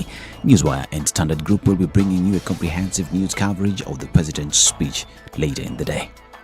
Residents of Kibwezi in Makueni County have been urged to devise water conservation techniques, especially now that the heavy rains continue to be witnessed in many parts of Ukambani. Kibwezi Deputy Commissioner Vitalis Agur said these would help alleviate water shortages for domestic use during the dry season. Agur also advised residents living in areas prone to landslide to take precautions and to be on the lookout. Suspended FKF President Nick Mwendwa is today expected to be charged with fraud. He was to be charged yesterday, but his lawyers objected to plea taking, saying proper procedures wasn't followed in his arraignment. Prosecutors insist that due process was followed in arresting Mwendwa, that they did not act in bad faith. Mwendwa faces 3 counts of illegally acquiring public property worth 8.5 million shillings. He also faces a charge of defrauding the FKF 29 million shillings. Chinese President Xi Jinping has undertaken to supply another 1 billion doses of vaccines to countries across Africa. The latest pledge by Beijing comes at a time the continent is fighting a new COVID variant Omicron, which has since gone global, having been detected in South Africa. Vaccine supplies to the continent have been a major concern even before the emergence of Omicron, with virtually the lowest number of vaccinations compared to other parts of the world. Xi says China will play its part in helping the continent overcome the pandemic. Now, as the world continues to deal with COVID-19, especially the new Omicron variant, Rwanda's health ministry has announced that it will start giving third doses to the elderly and those who have underlying conditions starting today. The ministry says the implementation will be done in phases and will begin in the capital Kigali. Rwanda's Minister of State in charge of primary healthcare says third doses will be given to those who are over the age of 50. Those between 30 and 50 will only get the extra shot if they have an underlying condition. The World Health Organization says this group should get an additional jab as they are at higher risk of infections after their first vaccines. Health workers are also eligible for the third dose. Out of the population of about 13 million people, more than 3 million Rwandans have been fully jabbed to date. Barbados has become a republic, replacing the British monarch as its head of state and serving its last remaining colonial bonds nearly 400 years after the first English ships arrived at the Caribbean island. The new republic was born to the cheers of hundreds of people lining Chamberlain Bridge in the capital Bridgetown at the strike of midnight. A 21-gun salute fired as the national anthem of Barbados was played over the crowded Hero Square. Prince Charles, heir to the British throne, stood somberly as the royal standard was lowered and the new Barbados declared, a step which Republican hope will spark discussion of similar proposals in other former British colonies where Queen Elizabeth II remains their sovereign. After a dazzling display of Barbadian dance and music, complete with speeches celebrating the end of colonialism, Sandra Mason was sworn in as the Barbados' first president in the shadow of Barbados Parliament. Now, a court has heard that Jesse Smollett hatched a secret plan to concoct a hoax hate crime against himself. Smollett told police in January 2019 that he was attacked by two men who shouted pro-Trump slogans and tied a noose around his neck. But his defense lawyers told the trial their client was a real victim. Smollett has denied wrongdoing. 15 jurors were chosen to hear the case. And Manchester United have appointed Ralph Rangnick as their interim manager until the end of the season, subject to work visa requirement. The 63-year-old takes over from Ole Gunnar Solskjaer, who was sacked on 21st November following a defeat by Watford. Rangnick has left his role as head of sports and development at Russian club Lokomotiv Moscow to take up the job. Following the end of this season, Rangnick will stay on at Old Trafford for an additional 2 years in a consultancy role. This is Newswire. I'm Dennis Arseto.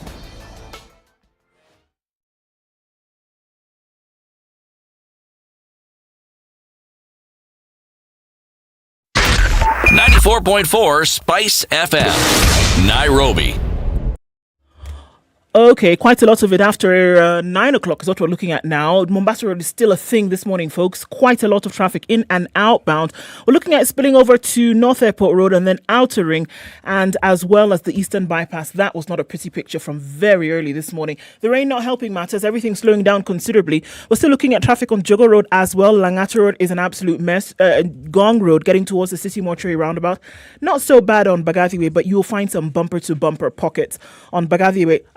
I'm sorry. I was duly corrected. Raila Odinga Way. I'm sorry. I won't do it again. Also, we're still seeing some traffic coming off a thicker superhighway. That's quite thick, getting towards Outer Ring, as well as Kiambu Road. Still continues. I don't know. Maybe we're like 6-7 lanes by now. Folks are falling off the road. Doesn't look too pretty, but we're going to have to keep at it, guys. Talk to us on SpiceFM KE on Twitter. Text 40127. Let's try to keep things moving.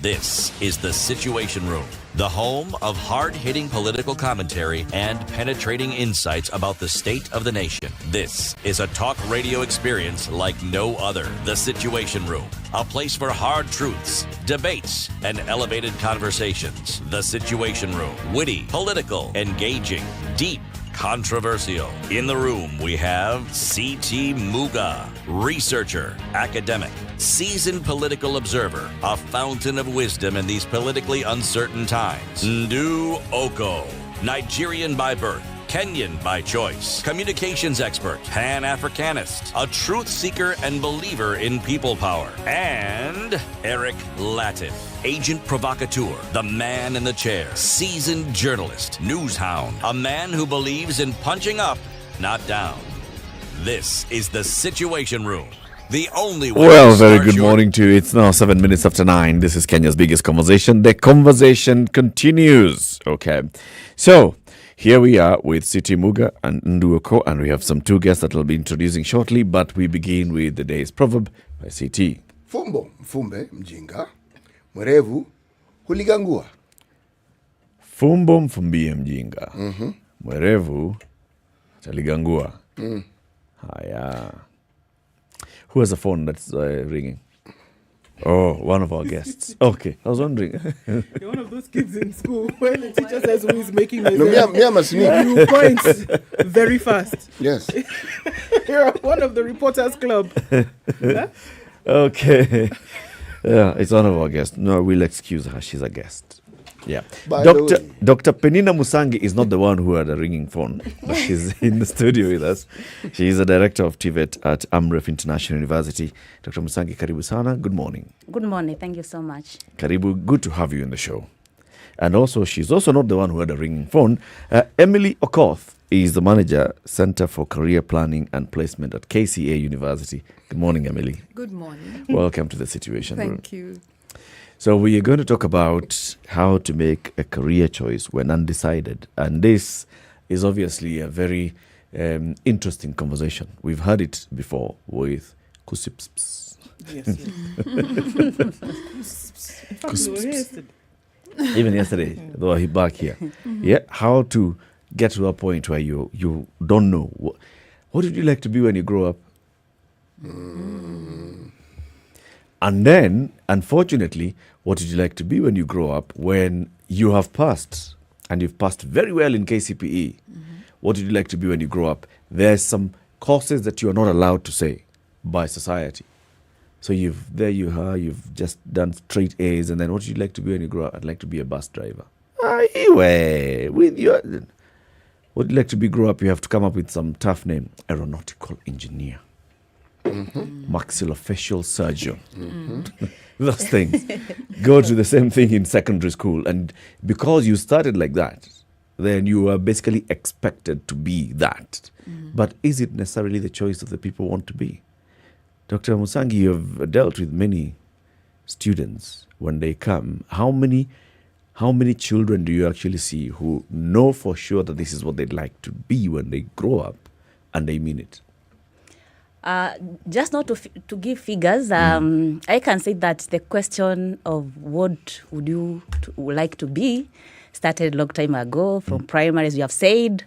When they get to the university, since I work in a university, that is where now the career path in terms of development, students get to know what they do. Because while they are in secondary, other levels of education, they are taking subjects which will define what career they will take. Then when they get to the university now, they are placed by the body you have talked about. Some are placed to their choices, others are placed not to their choices. And therefore, when we face such kind of students, we have to take the role of mentorship, whereby in terms of mentorship, we have career advisors. And one of the issues is that every lecturer, because you are teaching a particular area of specialization, you have to be a career advisor in your area. And therefore, when you face such students, it's you to advise them in terms of, you do what we call career evaluation. You self-assess the students. Then the students can do research on their own in terms of what attributes, what personalities, what skills do I need to have. Then some will make a decision and say, this is the path I'm going to take. Others will still remain undecided. And therefore, there's something I usually believe in terms of, when you're given a lemon, make lemonade. Because in terms of career development or career paths, it's not a one-off. Actually, you can even finish the first level of education and even you change your career. So it's something which can mutate. You can change as you advance. You realize your new skills. You realize your new values. You realize your new personality. And therefore, you change your career. So what am I saying? I'm saying that we have career advisors who come in very critical to advise such kind of students who are yet not decided. Dr. Musangi, there's something you've said which is of pertinent importance to me. You've said the people who teach the various aspects of a discipline are also the advisors. Did I get you right? Yes. Okay. Now, do you have a special training for people to become advisors? Or do you assume that just because somebody has experience in having been well-versed in that subject, they are in a good place to actually advise? Oh, thank you for that maybe kind of correction. You see, the career advisors, what I'm talking about, the teaching staff, they support actually the career placement service office. So there is a whole department which is meant to career advice students. But now to make it 360 all round, we make sure that the teaching staff also, they undertake short courses in terms of your area of specialization. For instance, if it's community health, we have programs in community health. If it's in community health, the lecturers who are teaching community health, they know what a community health practitioner is supposed to do. So as they advise the students, together with the career placement office staff, then they are better placed. Because they are the ones who interact with them in class, give you examples, you see. And Yes. and the training that you have for them, is it something where they're in a class to learn theory, or do they also have field work where they can put this knowledge into practice? Because you chose a good discipline, community health. Community health has to be in the community. So do they go to the communities, or do they just learn the ABCDs of community health, and then that is what they use to now navigate these interesting waters of advice? Thank you. You see, one of the things I like with the universities, and now the trend which is coming out, is bringing the industry and the practitioners to be part of the teaching staff. Somebody who is experienced, who is working. Now, like you going to teach journalism. Yes, so we have community health staff who are also teaching faculty. So they help in bringing the real industry life. Yes.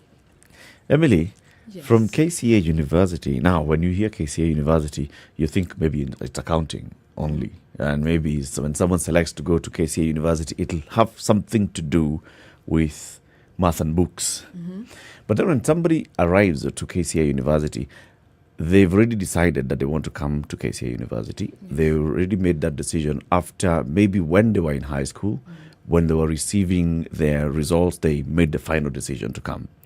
At that point, is it too late to start guiding them on career choice? It seems they've already decided what they want to do. Okay. When you hear KCA, just as you've said, initially it was a college of accountancy. But we became a university with a charter that is 10 years ago. And therefore, we have all the other courses, almost all the courses that are offered at the other universities. So when you talk about CPAs, just like you've said, we are the best in the country at the moment. And you'll find that almost 60% of our graduates are actually working. We have the best employability at the moment in terms of accountancy.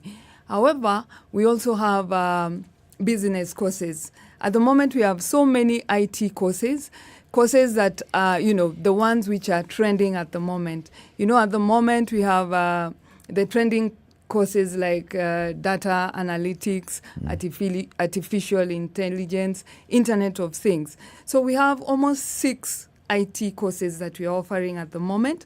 Apart from that, I know Daktari is from AMREF. We also offer counseling psychology. Mental health is big at the moment. So we have that both at undergraduate and also at master's level. However, when it comes to career guidance, what we've done as KCA is to be able to reach out to students, mostly even before they join KCA University. We try as much as possible to visit as many schools as possible, to tell them about the courses that we are offering at the moment, tell them the kind of courses we offer and the relevant or the prospective careers that they can undertake. For example, if you talk about BBIT, Bachelor of Business in Information Technology. So for that particular course, what are the jobs or what careers can someone actually pursue? So what we take them through, sometimes they're even called for different courses by COOPs, as it were. But when they come to the university, what we do, we still take them through career guidance. Because some of them will come and say, I am not able to do this course because that's not my passion. For example, they've been called for counseling psychology, but they want to do a course in IT. So what we do a personality test for them. We take them through a personality test so that they are able to understand what their personality is, and that also guides us on the kind of course or courses that they can take. So how does that work? We also look at your grades, because there is a minimum for each course. So if you have you meet that minimum, we can actually transfer you from one course to another. So that is also possible. So having known your career needs or the career you want to pursue, it is possible that we can actually change your course from the one you're called for to another one. I'm interested in asking one thing. You mentioned that you offer counseling psychology. Yes, we do. What do you do for practicum? Because it's a course that, having taught the theory, there has to be a place where one puts to practice what it is they've learned. Okay. So the program that we have actually trains students from the word go. That every day we have, role playing. So they start by role playing in their first year, and then the second year we have Mathare Mental Hospital.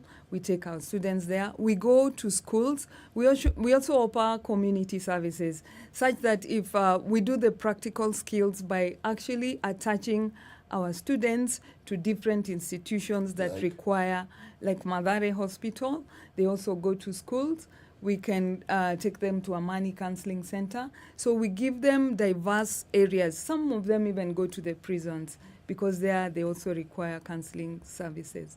So any institution that requires that service, we actually take them to do their practicum. Okay. Then there's something else you mentioned, and this one will apply to both of you. It's something I hear very often when people talk about guiding students and careers. They talk about the student's passion. What is the practicality of this particular word and the interest? Because there is something called someone's ability. And then there's something called guiding someone to understand what it is that is practical with their interest. So connect for me the dots. Where does passion come in? Okay.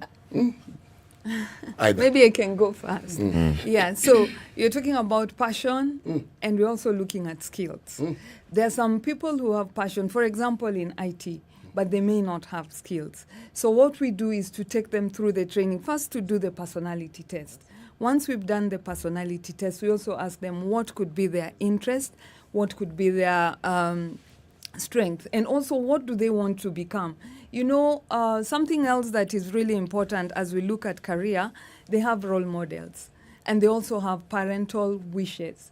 So first of all, we look at, this is what you want. Are your grades good enough to allow you to take that course? If that is okay, then some of the skills can actually be taught. We can take them through training. We can have mentorship programs where they are mentored by people who have already gone through that career, who are already practicing in that particular career, to mentor them and also to help them grow their skills. And then we attach them to different organizations. So we take them through attachment.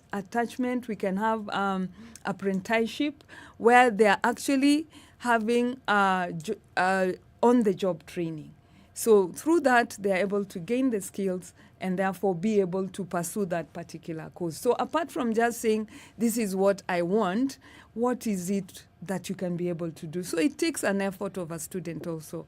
So it's not just that I want, but what else are you putting in to be able to get that which you want? Sure.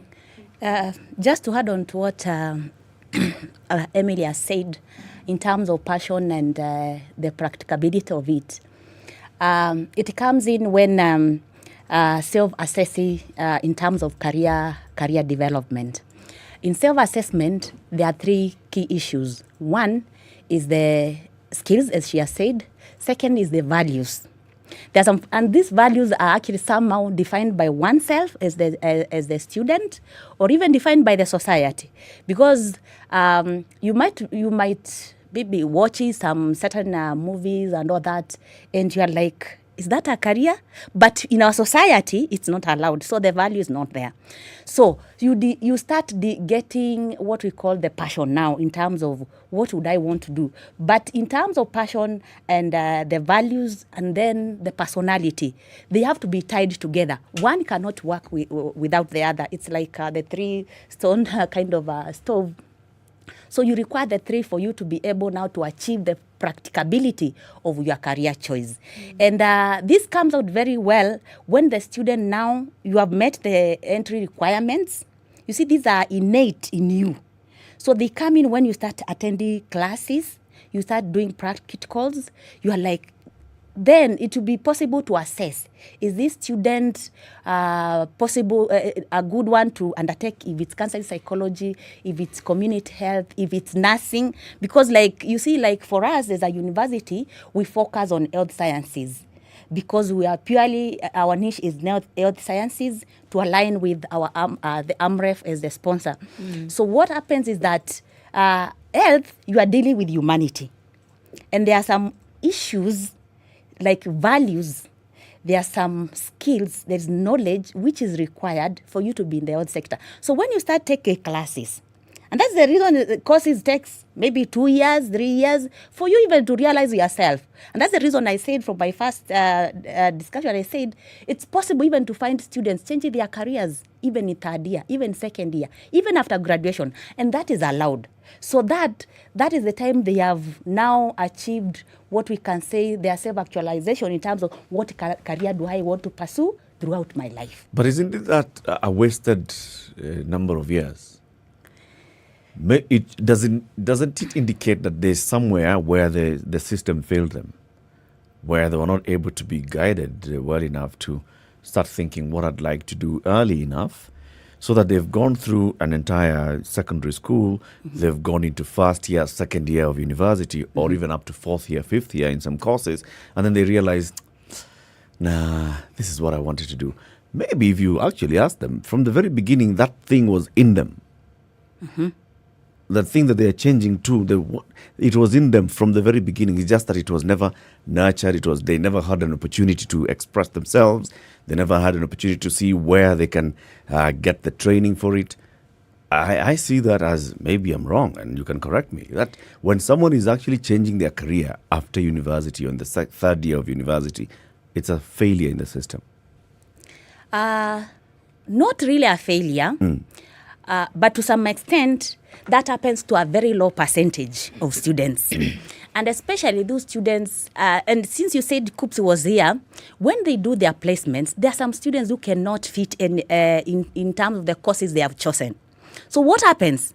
They place them into any course available. Yeah, any course available. So what happens? Such students, if they are not well guided, they come in, they report, and they start studying.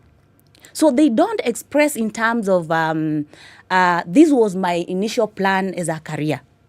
So, and that is where I really like the part for, especially for self-sponsored students. You find when they are choosing the course to study, they have to do research what that course entails. And that one thing we have taken advantage of as AMREF is that every course we have provided for our students, on their website we have provided the career paths. So that the students, they choose, I'm going to take this program. Then this is what is, I'll take this program and it will lead me to this kind of career destinations. So the student is guided. You see, that is self-sponsored. You are choosing for yourself. And therefore, that is where comes in there. You have the passion, and therefore you can decide. Now the problem, and that is a small percentage I was talking about, is whereby we have students which are placed to courses they had not chosen. And they come report because also of the society mentality. You have to go to the university. Right. Yes. That is now. Okay, but obviously what we're dealing with now, there's a problem. There is a problem because there's so many factors here that weigh heavily on this process that we're talking about having not been done right. So yesterday, just being told that, it's not that there are no jobs available, it's just that the prerequisite skills then are not held by a lot of students, which for me, if there's a disconnect, then there's something going on that is wrong between assessing what is needed on the job side of things, at the same time assessing what is needed in terms of interests on the student side. And I think that there needs to be a fluid relationship between the two. We cannot say that we are doing well if on the job side we're delivering what is not needed, and then we have jobs that are not being taken up, and then you have a huge percentage of those who've come out of school and then are not being able to pick up these jobs. At the same time, we're having students going into courses that they're not interested in just because they must be placed. So what are we looking at practically practically that should and ought to be done. I mean, it's great when you say that we have people who are holding your hand and walking you through the education process. But if you ask me, it's something that needs to be multiplied across board, because the numbers and the percentages that we are seeing are just too high of either those who cannot get placement after this university education. But then it brings me to ask myself, then why are people getting into the courses that they're getting into? Is it to get a job later? Is it because that is where their interest really lies? Is it because they then want to use it to do something else? So what are some of these trends that you're seeing? And then how can we really reduce on this disconnect that we are seeing? It's clear, it's evident, it's a problem. And we've got to deal with it. Not just at AMREF, not just at KCA, but across the country, really. And it's also a global problem, but it is an issue, and we've got to start to chip away at it. Yeah, I can go first. What I can say is that true, there is a disconnect, and I would really personally propose there needs to be a system from early level of education. Yes, since primary. Not the issue of asking when you grow up, what do you want to become? What do you want to do now? Yes. What are you interested in now? Yeah, now, not Right. when you grow up. Yeah. And that is, it starts building in terms of, I want to become this, and therefore I like some of the new education system. Starting developing the talents and the skills of pupils and students as they grow on. Then when you get to secondary level, I remember there's a case I saw somewhere whereby when the student reports in Form 1, you ask, what is your desired career? Yes. And they put it in your is it not transcript, your report form. All the time it reminds you that I committed. And they keep on checking. You said you want to become this. Are you working? Are the subjects you have taken, are they taking you to that career you chose? Yes. Something like that. Then when it comes to now the mass failure and in terms of connected to the job market, there's something we need to note that the generation we are dealing with now is very enlightened. And I think because of technology, it's very enlightened that they can finish Form 4 and they know they can search and see what I want to become. And they start preparing themselves. Even before they are admitted to university, they start preparing themselves to that career. Yeah. And when that is now the point where we wish to come in as a university, as the society, and even the parents, to support these students once they realize what they want to become, to support them to become that. Okay. Let's take a break and then we shall continue with this. It's 9:30. It's Kenya's biggest conversation. How to make a career choice when undecided. We have two ladies in the studio helping us have this conversation. Dr. Penina Musangi is a director of TVET at AMREF International University, and Emily Okoth is a manager at the Center for Career Planning and Placement at KCA University. This is what we're discussing. When you come back, there's already a question for you, Esther, from Akwam. Ask the guest to highlight some jobs available for BBIT students, now that you mentioned BBIT. All right, so you'll be responding to that shortly after we take a look at the weather and traffic. Good morning.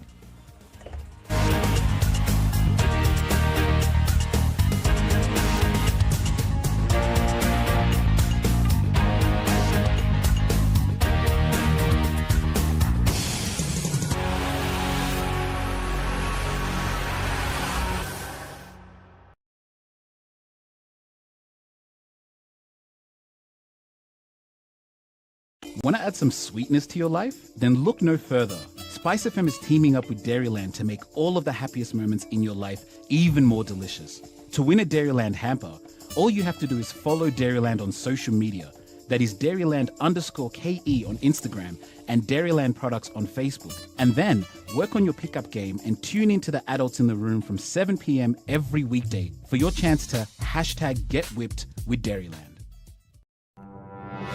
If I'm found guilty, there is no problem. I'm willing to serve. I have no problem. Jails are meant for human beings. They say a society gets the leadership it deserves. If you have a corrupt, crooked and rotten society like we have in Kenya, then of course they will get that kind of a leadership. I think the president should dissolve parliament. That's the best solution at this moment in time. Dissolve parliament. All of you go home. Yes, we all go home. How are we encouraging other people who might have new and creative ideas? Young people who are making money without any government help. They are just buying their own bundles. They are going on TikTok and making money. KRA is coming after them. I've been in parliament for 15 years. We have been unable to pass the gender law.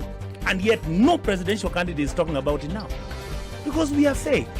The truth is, all the men refused to vote for that law. What did Sonko do to Pumwani Maternity Hospital? Yeah, he with cleaned his it up. own money. Cleaned it with his own money. That was him as an individual. Yeah. And I did not say he was cleaning his own money. I was saying he cleaned Foot, mouth. Foot, mouth. Eric.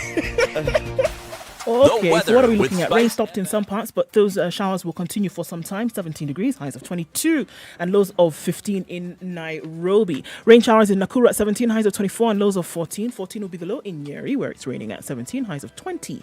Today, Eldoret, light rain at 15, highs of 22, and lows of 12. We're looking at rain in Mombasa, 27, highs of 31, and lows of 25. Malindi is partly sunny at 30, highs of 31, and lows of 26. And we're looking at mostly cloudy conditions in Kisumu at 24, highs of 28 and lows of 19. Kakamega is mostly cloudy at 25, highs of 28 and lows of 16.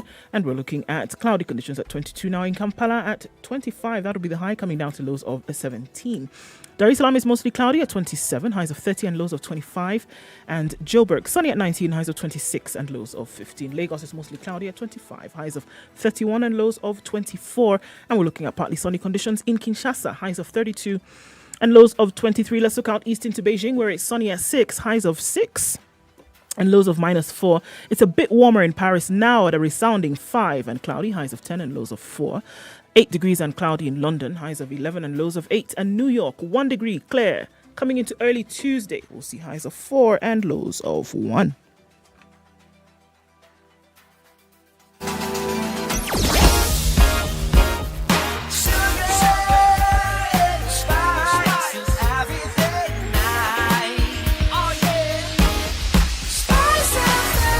Spice up your life.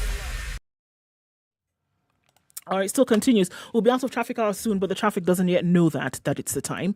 Still deciding that it's going to go through most of the streets in Nairobi today. Mombasa Road still continues, and we're still seeing the North Airport Road quite heavy as you're heading out towards the Eastern Bypass. Pockets of traffic here and there on the Southern Bypass. We forgot to tell you that Red Hill Link Road is actually doing some folks some good today. Use that as an option.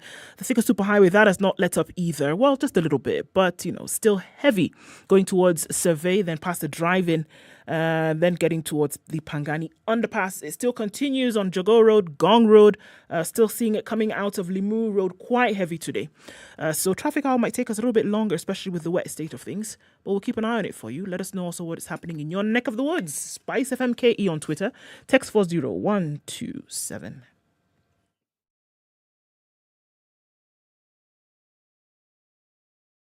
Spice and everything nice. Spice up your life. Mature, intelligent talk every morning. Spice up yourself.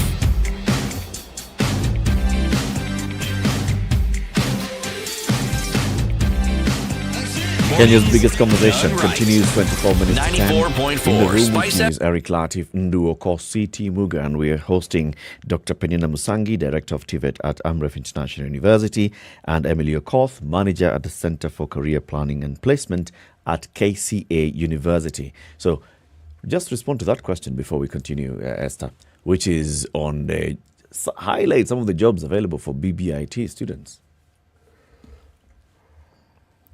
Okay, Emily. Emily, sorry. Yeah, so thank you for that question.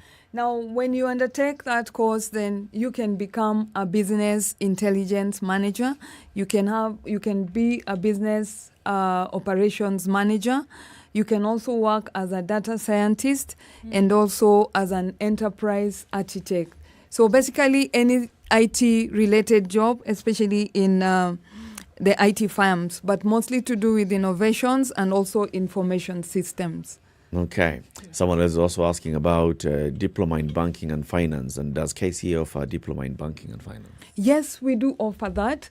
We have it both at the diploma level and also when you pursue the course in Bachelor of Commerce degree, you can also have that as an option. So currently we are offering that.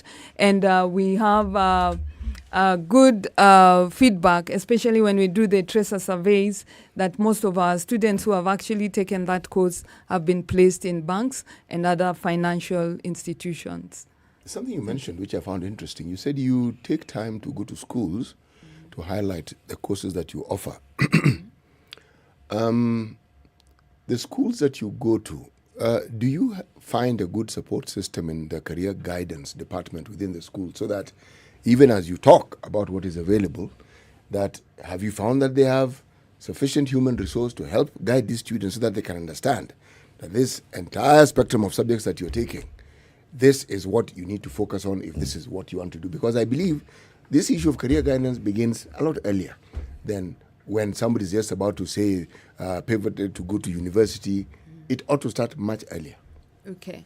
We are able to do that, which we are able to, because we are not able to visit all the schools so far. But what we've done, the ones we've visited, yes, all of them actually come to our center, especially the career managers.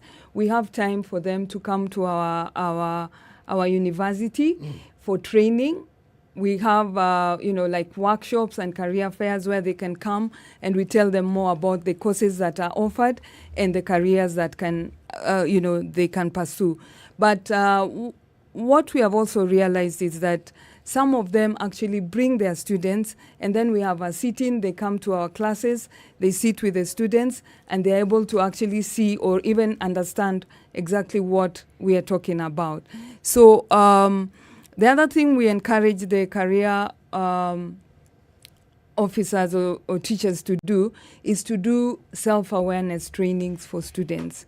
When they do the self-awareness trainings, because that is simple, it's not the same thing as personality, because that then we do at the university level, they are able to actually know who they are. And that also plays a big role in the choice of careers that they make. What do you think fuels this undecision? Because I think that's one of the things that we're looking at today when we're saying that, okay, so how do you make a choice when you're undecided? What fuels the indecision? Like, from what you've seen so far, what is it? Not quite sure what I want to do, not quite sure what's going to make the most money, because we can't ignore that a lot of folks are looking like, okay, let's go to school so that, we can, secure the bag later, right? What is it? Pressure from parents. So what are some of the factors that are affecting this indecision? Maybe that then would help to say, now make a decision based on this or the other. Prof. Yes, one of the things which fuels this kind of indecision is the society itself in terms of mentality. What are the careers or well-known lawyers, architects, engineers, and all that, and doctors. You see, the society expects to talk about another career, but those ones. But one thing we have to mention is that even in medical, in health kind of sciences, there is more than doctors. They are more professional. There are other careers than doctors, yes. But you see that there's that disconnect that the students do not know those other careers. They know what the society, because it has fueled that these are the careers only. Like there's physiotherapists. That's also a career in the health sciences. The nurses, the clinic officers, the counseling psychologists. All those are careers in health related. So it is not only about doctors. And therefore, we need the society to be educated about. The students should pursue what they desire. And this should connect, even as Emily has said, even at the school level. Yes, as you visit the schools, the students need to be guided. What are the careers which are there for us? And therefore, as I choose my subjects, because that's another problem which comes up when it comes to placement. You find this career requires this particular subject, but you did not pursue it in secondary level. So your cluster is not complete. So what happens? Your career is dimmed. Yeah, because you didn't pursue that subject. So what I would advise is that there need to be a connection between the three levels of education. The primary, the secondary, and the university and the college. But there is something else which has come up, and being now the TVET director. The TVET has brought in courses which disregard, they don't look into the issues of cluster subjects. They look at competency. And I think that is what is being pushed by the CBC. So in TVET programs, they are pushing for you to have competence in a particular specialty. So even if you didn't do biology, which is required for you to maybe undertake something like a related course, you can take a strand like nutrition, because that is your area of competency. That has been cured by the standards and guidelines TVET has brought in terms of competence-based training. See the thing that you've said, Dr. Musangi, and there needs to be. It's the same thing that you've also said, Emily. It's a question that CT was asking when you visit the schools, do you find adequate resources for the students in career guidance? I am just putting it directly. There's a failure in the system.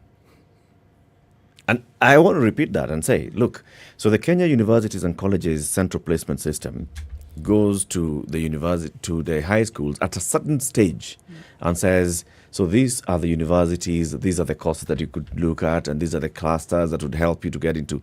But this is at a stage where they're just giving you information. Select. And then after you've done your KCSE, they look at your grade and your clusters, and then they place you according to your choices and what's available. And once that flops, they go into option C, which is placement. Okay?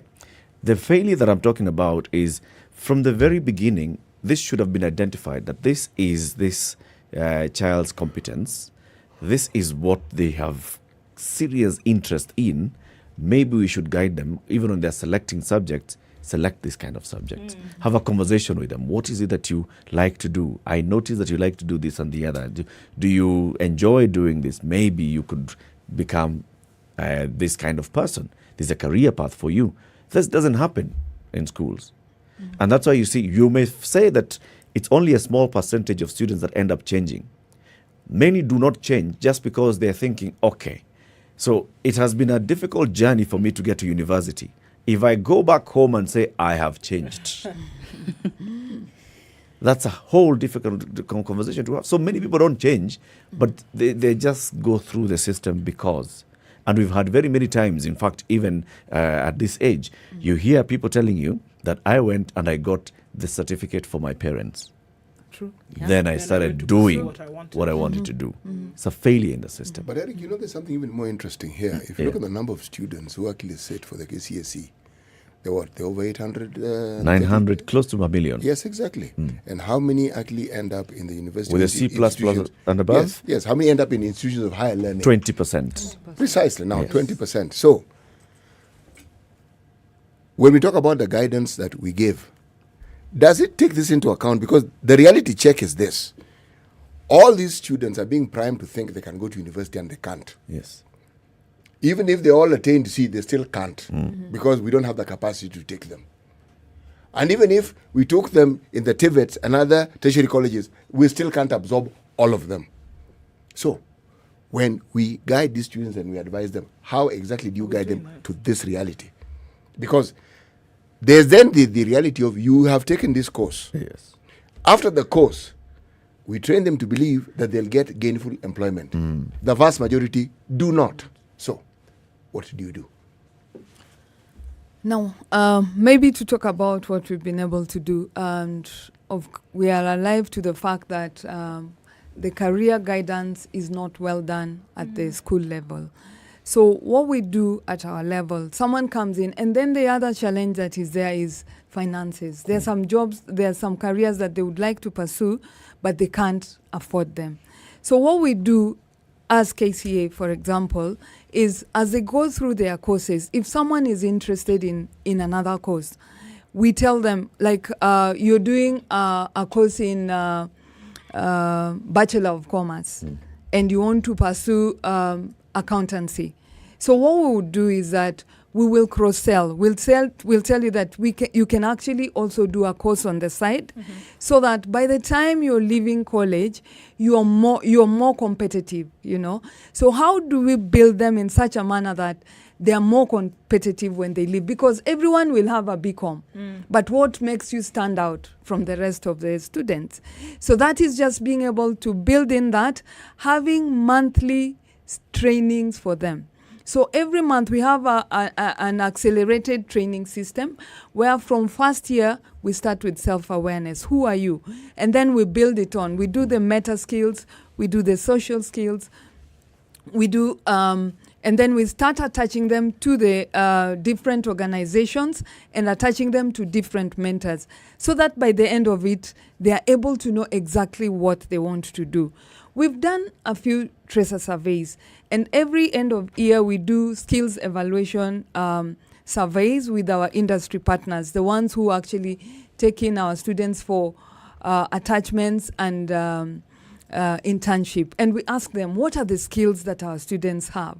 What is it that they lack? So that we can be able to now, put our trainings in such a manner that we are able to train them on those skills that are lacking. So that has been able to help quite a bit, because through that, some of them actually take in our students after their attachments. I have to ask the two of you this question. Do you have a course in happiness? See? Happiness. We may not have that, but we have mental health awareness trainings that makes them... you know, this is how students feel exam. I have set my exam, I provided it, now she's revising my exam and setting her own exam and then giving an appropriate answer to her exam. I can look for happiness. Do you have a course in happiness? No, I can categorically say there's no course in happiness. Why? Because that is something which is natural, comes in. Raha jipe mwenyewe. Yes. Find your happiness. Actually, but happiness I want in career or happiness in general. Happiness. Happiness. You see, this entire discussion that we're having here, why people change and people, you are unhappy. Just look at your lives as adults. The things that make you change is because you are not pleased with this thing. Something about it doesn't gel. And the end result of it not gelling, you are not pleased. I could actually give an example of myself. Please. Yeah, so just to give an example, I trained as a teacher, and I trained and I taught for 4 years, and then I became a schools inspector.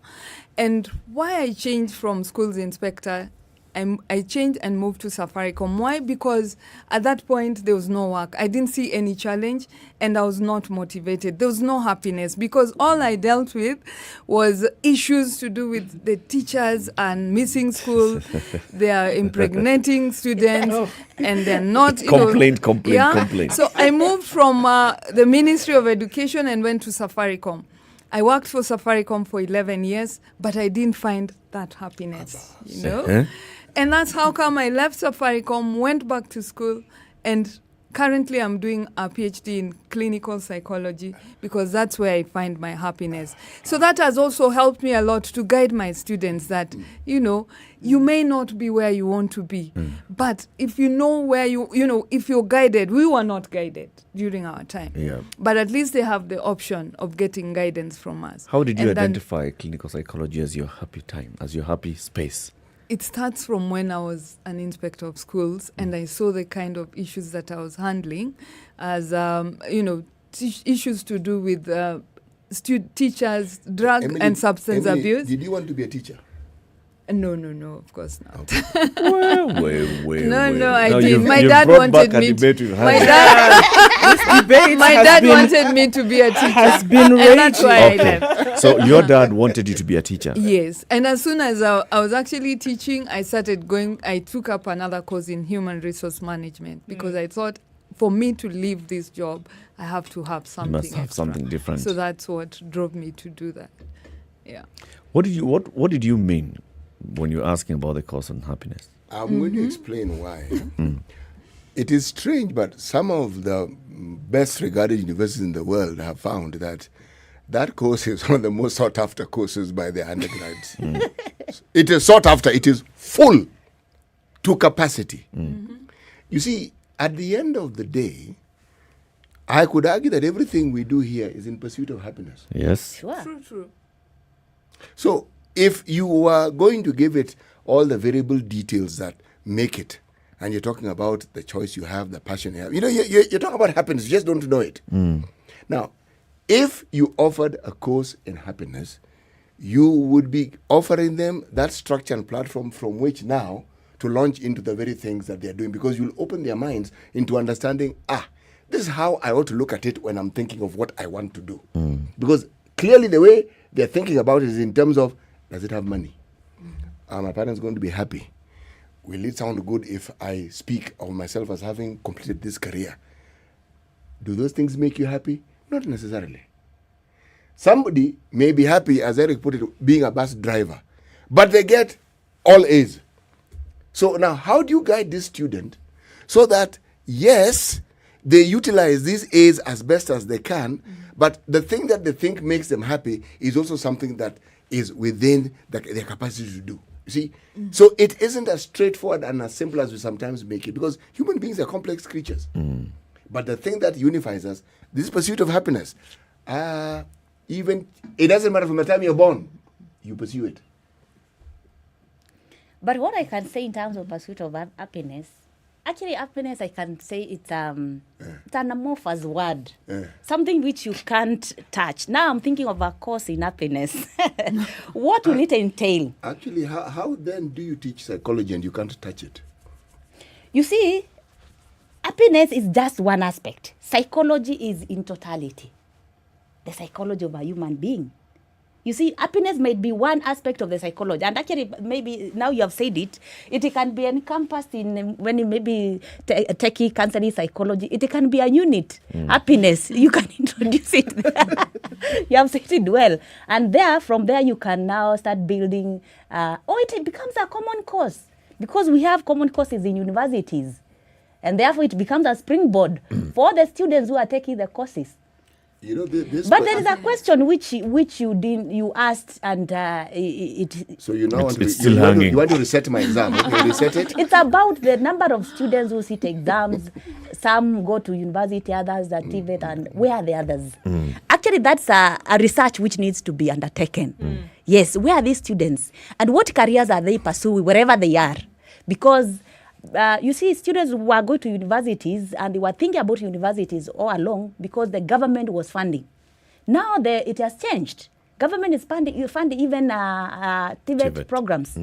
So, and you have seen students who are qualified to go to the university opting to get to diploma and certificate courses. You know why we're going there is this thinking that you must go to university because that is the pinnacle of studying. That is wrong thinking. That's already the beginning of our issues. That's the error. That's the error. Going to a TVET is just as important as going to a university. Just as important. Not less, not more, just as important. And the place it has in society is just as important. I think what I can add to the happiness debate question.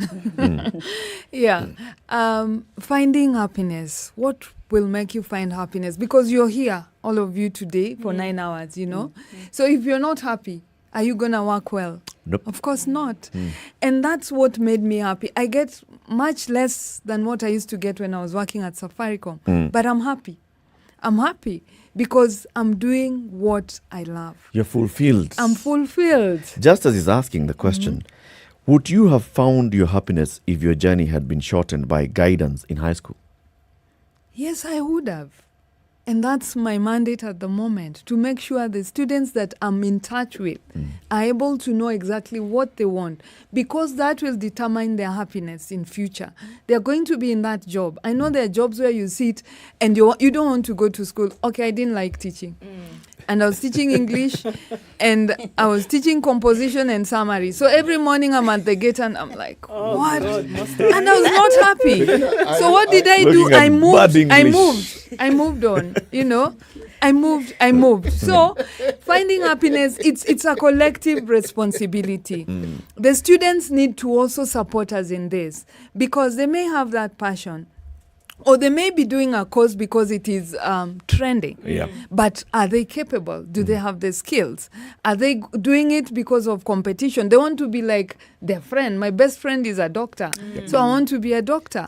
So being able to guide them in such a way that they really understand what they're getting into. And I always tell them, Are you going to be happy if for 9 hours you're actually going to be seated in that office doing that job? I think that really does help them to think, outside the box. As we conclude the conversation, let's start with you, Dr. Musangi. What would you tell students who maybe they want to get some guidance on the kind of programs that you're offering at Amref International University? How can they get you? Can they just walk in and sit down with you and they'll look at them and tell them, okay, nice. Try something. Thank you for that question. Yes, we have avenues for career guidance in terms of students who want to study with us. One, you can do exactly what you have said. You can walk in and you will be guided, given the options which are there, and you are advised and you make your choice. So the thing is, make your choice. Then the other thing is that you can also get us online in terms of you can make a call. You'll also be guided online through the phone. And even you can also start from the website, from the courses, you can see in terms of what courses are there and what these courses are leading you to be. Okay. Yes. So those are the options we provide. Emily, and for you at KCA University? So when I'm talking to our students, what do they need to consider when they are choosing their careers? First of all, what are their interests? What are the skills that they have? Their talents and their strengths, and also look at their personality. And also values, what is your value? Where would you want to work? Does it infringe on your values? And are there jobs available for that particular career course that you're pursuing? So those are some of the stringent questions that we really need to ask them. Ladies, we thank you very much for joining us today. Come again. We can continue this debate and vibrant conversation, and let's see how we can help people just choose what really fits them. Siti, let's conclude with the day's proverb. Indeed. Fumbo, mfumbie mjinga, mwerevu uligangua. Yes. Fumbo mfumbie mjinga, mwerevu uligangua, alifumbua, whatever. Straightforward, isn't it? Asante sana. Tuning to the Situation Room tomorrow morning. We'll be here from 6 to 10 a.m. Have a lovely day, folks. It's now 10 o'clock.